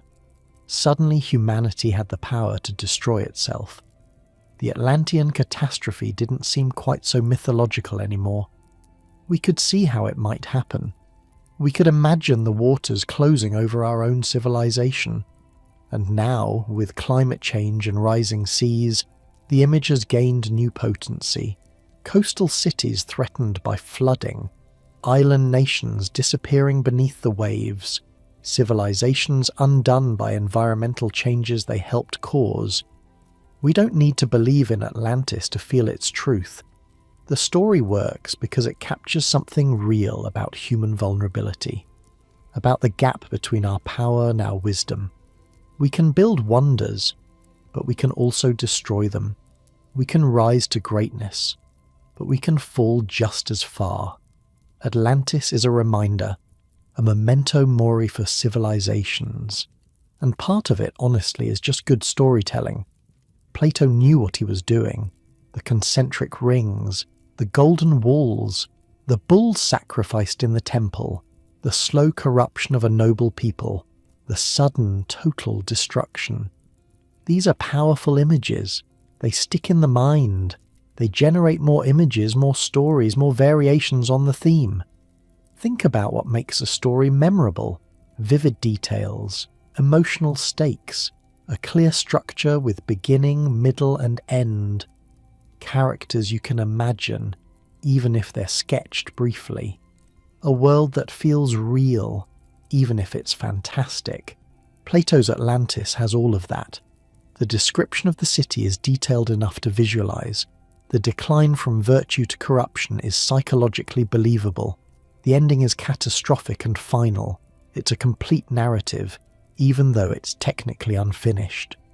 We know how it ends. The water rises, the city falls, everything is lost. A bad story would have been forgotten. A forgettable story would have vanished with the Library of Alexandria. But Atlantis survives because it works. As literature, as myth, as a hook for the imagination. We remember things that move us, and Atlantis moves us. Has been moving us for 24 centuries. Will probably keep moving us for centuries to come. Maybe that's enough. Maybe Atlantis doesn't have to be real to be meaningful. Maybe the search matters more than the finding. Maybe the questions are more valuable than any answer could be. There's something beautiful about that, actually. A story that keeps giving without ever quite arriving. A mystery that rewards engagement without demanding solution. Some of the most important things in life are like that. Love, meaning, purpose. You don't solve them. You live them. You keep asking the questions even when answers don't come. Atlantis might be the same. A question worth asking forever. A dream worth having again and again. Your eyes are probably closed by now, or closing. The heaviness of sleep pulling you down like water. That's okay. That's good. We're almost done. One more section. One more piece of the puzzle. Not an answer, exactly. But a way of thinking about answers. A way of holding the mystery without needing to solve it. Atlantis is down there somewhere. In the deep water. In the collective dream we've been having for 2,000 years. It doesn't have to be real to be true. Some stories are bigger than facts. Rest now. Let the images drift. The golden temples, the crystal towers, the water rising over everything. It's been a long journey, from Athens to Virginia Beach, from philosophy to pseudoscience to Hollywood. One more step, when you're ready. The ending is gentle, I promise. So here we are, at the end of a story that doesn't really have an ending. We started in a garden in Athens, an old man writing about a world that might never have existed, and we've travelled through 2,400 years of human hoping and searching and dreaming, scholars and crackpots, scientists and mystics, congressmen and psychics, all of them reaching for the same thing, all of them convinced they were close to an answer, and now you're here, in your bed, in the dark, listening to a story about a story about a story. It's stories all the way down, isn't it? That's the thing about Atlantis. You can never quite get to the bottom of it. Every answer opens more questions. Every discovery reveals more mystery. The island keeps sinking deeper and deeper into layers of interpretation and imagination. Let's go back to Plato one more time. Not to repeat what we said before, but to see him differently, now that we know what happened after. He was 70 years old, give or take, writing in the twilight of his life. His greatest student had already left to found his own school. His political dreams had failed spectacularly. The perfect society he'd imagined in the Republic existed only on papyrus, and he chose to write about a lost civilization. Why? Maybe it was just a teaching tool, a vivid example to illustrate abstract ideas. Philosophers do that. They make up scenarios to clarify their arguments. Nothing unusual about it. But maybe it was something more. Maybe Plato looked at his own life and saw Atlantis everywhere. Athens had been great once, had stood against the Persian Empire when everyone else surrendered, had built the Parthenon and invented democracy and produced Socrates, had been, for a brief shining moment, exactly the kind of virtuous society Plato admired. And then it rotted. The Peloponnesian War, the plague, the Sicilian disaster, the rule of the 30 tyrants, including Plato's own relatives, the execution of Socrates, the slow decline from golden age to something greyer and meaner. Plato had watched his city become the thing it once fought against, had seen power corrupt and virtue erode and good people make terrible choices. Sound familiar? Atlantis was Athens, or could have been, or might still become. The story wasn't really about an island in the Atlantic. It was about what happens to civilizations when they lose their way, when they start to believe that power is its own justification, when the divine spark gets diluted by too much human ambition. Plato was writing a warning, not about the past, about the future. And here's the strange part. The warning worked, not because anyone took it literally, not because people read Plato and reformed their societies, but because the story survived, because generation after generation kept telling it, kept adding to it, kept finding new meanings in it. Every age gets the Atlantis it needs. The Renaissance got a lost world of classical wisdom waiting to be recovered. The 19th century got a mother civilization that explained the puzzling similarities between ancient cultures. The 20th century got crystal technology and psychic powers and warnings about nuclear destruction. And us? What do we get? Maybe we get the environmental reading, the civilization that destroyed itself by exploiting natural forces it didn't understand. The island that sank because its people took too much and gave back too little. There's something sharp about that interpretation right now, as ice caps melt and seas rise, as weather patterns shift in ways that make farmers nervous, as scientists warn about tipping points and feedback loops and changes that can't be undone. We're not so different from the Atlanteans, maybe, powerful beyond our wisdom, capable of reshaping the world but not quite capable of knowing when to stop. The water is rising, slowly, for now, but rising. Or maybe we get the political reading, the democracy that devolved into something uglier, the republic that forgot its principles, the empire that expanded until it collapsed under its own weight. Every generation thinks it's living through unprecedented times. Every generation thinks the old order is crumbling. Sometimes they're right. Usually they're wrong. The center holds more often than it feels like it will. But the worry is real. The sense that something precious is slipping away. That the institutions we relied on are weaker than we thought. That the virtues we assumed would persist might need active protection. Atlantis speaks to that worry, gives it shape, gives it precedent. Or maybe we get the psychological reading, the human tendency to reach for power beyond our wisdom, the gap between what we can do and what we should do, the endless cycle of rise and fall that seems built into our nature. All of these readings work. All of them connect to Plato's original. All of them matter. That's what makes a great story great. Not that it has one meaning, but that it has many meanings, enough to sustain conversation across millennia. The people who searched for literal Atlantis were missing the point. But they weren't wrong to search. The searching was its own kind of meaning-making, its own way of engaging with the story. Donnelly in his Minnesota farmhouse, surrounded by books, convinced he was onto something huge. Marinatos digging through volcanic ash, hoping to connect ancient catastrophe to ancient memory.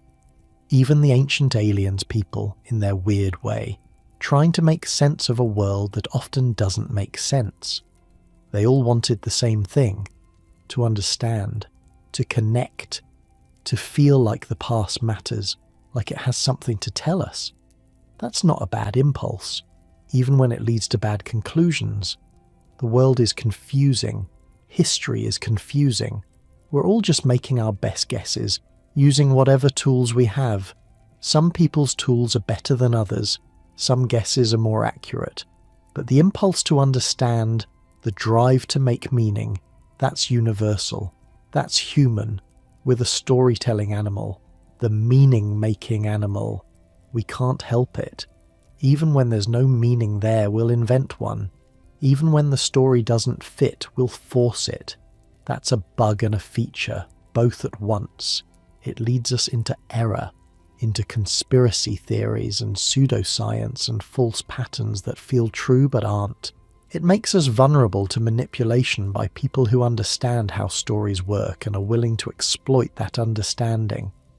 But it also leads us into truth, into science and art and philosophy, into the kind of deep thinking that asks why things are the way they are, into the connections between ideas that drive genuine understanding. The same impulse that created Donnelly's nonsense also created Darwin's insight. The same drive to find patterns led one person to Atlantis and another to natural selection. We can't turn it off. We can only try to steer it, to check our pattern finding against evidence, to stay humble about our conclusions, to keep asking whether we're seeing what's there or what we want to be there. That's hard work, lifelong work, and most of us don't do it well. But the trying matters. Atlantis survives because we need it to. Not the literal island, the idea, the symbol, the story that contains all stories about civilizations and their fates. We'll keep telling it, keep adding to it, keep finding new versions that speak to new concerns. 100 years from now, people will still be talking about Atlantis. They'll have new theories, new evidence, new interpretations that we can't imagine, and they'll look back at us the way we look back at Donnelly, with a mixture of amusement and respect. They tried, future people will say. They didn't have all the answers, but they cared enough to ask the questions. That's not nothing. Your body is very heavy now. You've travelled a long way tonight. From ancient Athens to medieval monasteries to Renaissance Florence, from Minnesota farmhouses to Virginia Beach seances to underwater archaeological sites. That's a lot of ground to cover, a lot of centuries, a lot of human yearning compressed into one evening. Let it settle now. Let it become part of your dreams. There's a theory, probably not scientific but beautiful anyway, that dreams are how we process stories. That when we sleep, our minds sort through the narratives we've encountered, finding patterns, making connections, storing what matters and discarding what doesn't.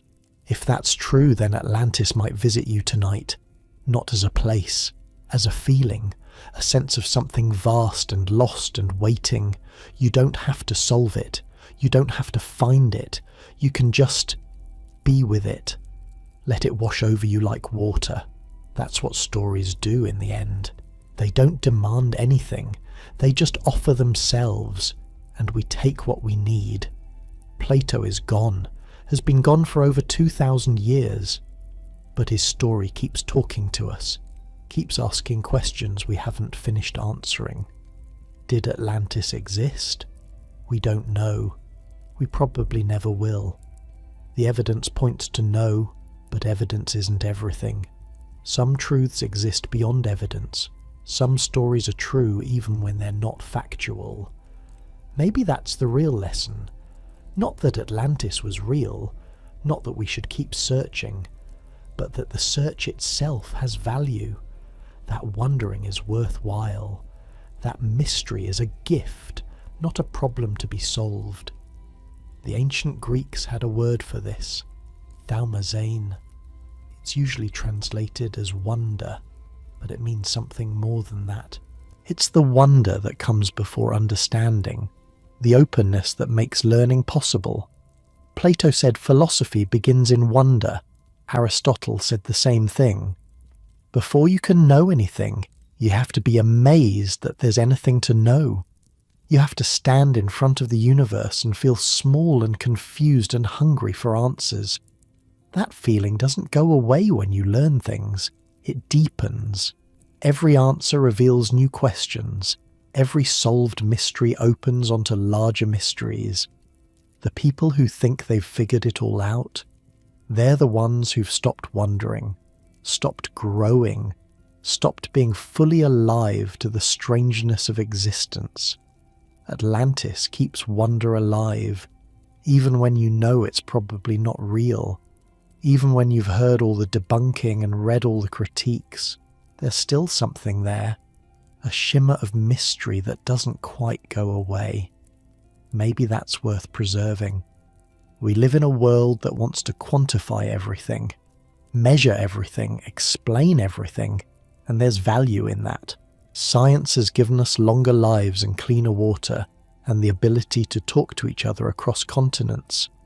But science can't tell us why any of it matters, can't explain what makes a life worth living, can't quantify the feeling of lying in the dark, listening to an old story, feeling connected to everyone who's ever heard it before. Some things resist measurement, some truths can't be Googled. Atlantis is like that, a truth that lives in the searching, not the finding. The water is dark and quiet now. The temples are down there maybe, or maybe not. The golden walls have corroded to nothing, or never existed at all. The orichalcum, whatever it was, has returned to the earth. But the story floats on the surface, light as a dream, ready to be picked up by whoever needs it next. You can pick it up too if you want. Carry it with you into sleep. Let it mix with whatever else is in there. Your hopes and fears and memories and random neurons firing in the dark. Atlantis has been doing this for a long time, mixing with human dreams, becoming part of our collective imagination. One more dreamer won't hurt. The ocean is patient. It's been waiting 9,000 years if you believe Plato, or 140 years if you date from Donnelly, or just since tonight, since you started listening. Time gets funny when you're falling asleep. Centuries compress. Moments stretch. You're here and you're there and you're everywhere all at once. That's okay. That's how it's supposed to work.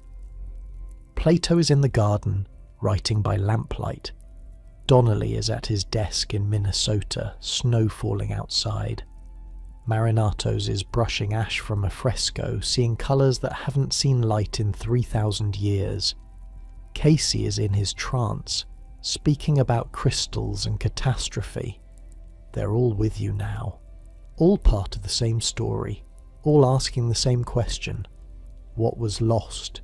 What might we find? What does it mean to search for something that may not exist? Don't have to answer. Some questions are just for holding, just for wondering about, just for carrying into sleep. The water rises, gently, slowly, not like a catastrophe, like a tide coming in, like a blanket being pulled up. Let it cover the temples, let it fill the canals, let it smooth over the ruins until there's nothing left but dark water and silence. That's not destruction, that's rest. Even civilizations need to sleep sometimes. You're part of one, a civilization, with its own temples and its own virtues and its own potential for corruption. You're living in the middle of a story that future generations will tell. Maybe they'll get it right. Maybe they'll understand us better than we understand ourselves. Or maybe they'll make up legends, turn us into myths. Wonder if we really existed, or if we were just a story someone told to illustrate a point. Either way, the story will continue. Stories always do. And you're part of it now. Part of the long chain of people who've wondered about Atlantis, who've lain in the dark and thought about lost civilizations and what they might mean. You're connected to Plato, to Donnelly, to everyone who's ever asked these questions. That connection doesn't require belief, doesn't require proof, just requires listening. And you've listened. All the way to the end, thank you for that. The story's over now, or this telling of it anyway. Tomorrow there will be other tellings, other questions, other people lying in the dark wondering. But right now, there's just this. The quiet, the dark, the slow drift towards sleep. Atlantis is down there, in the deep water of your unconscious, in the place where stories go when we're not telling them. It'll be there when you wake up, different maybe, filtered through whatever dreams you have tonight. But it'll be there. Some things don't sink completely. Some things float back up, no matter how deep they go.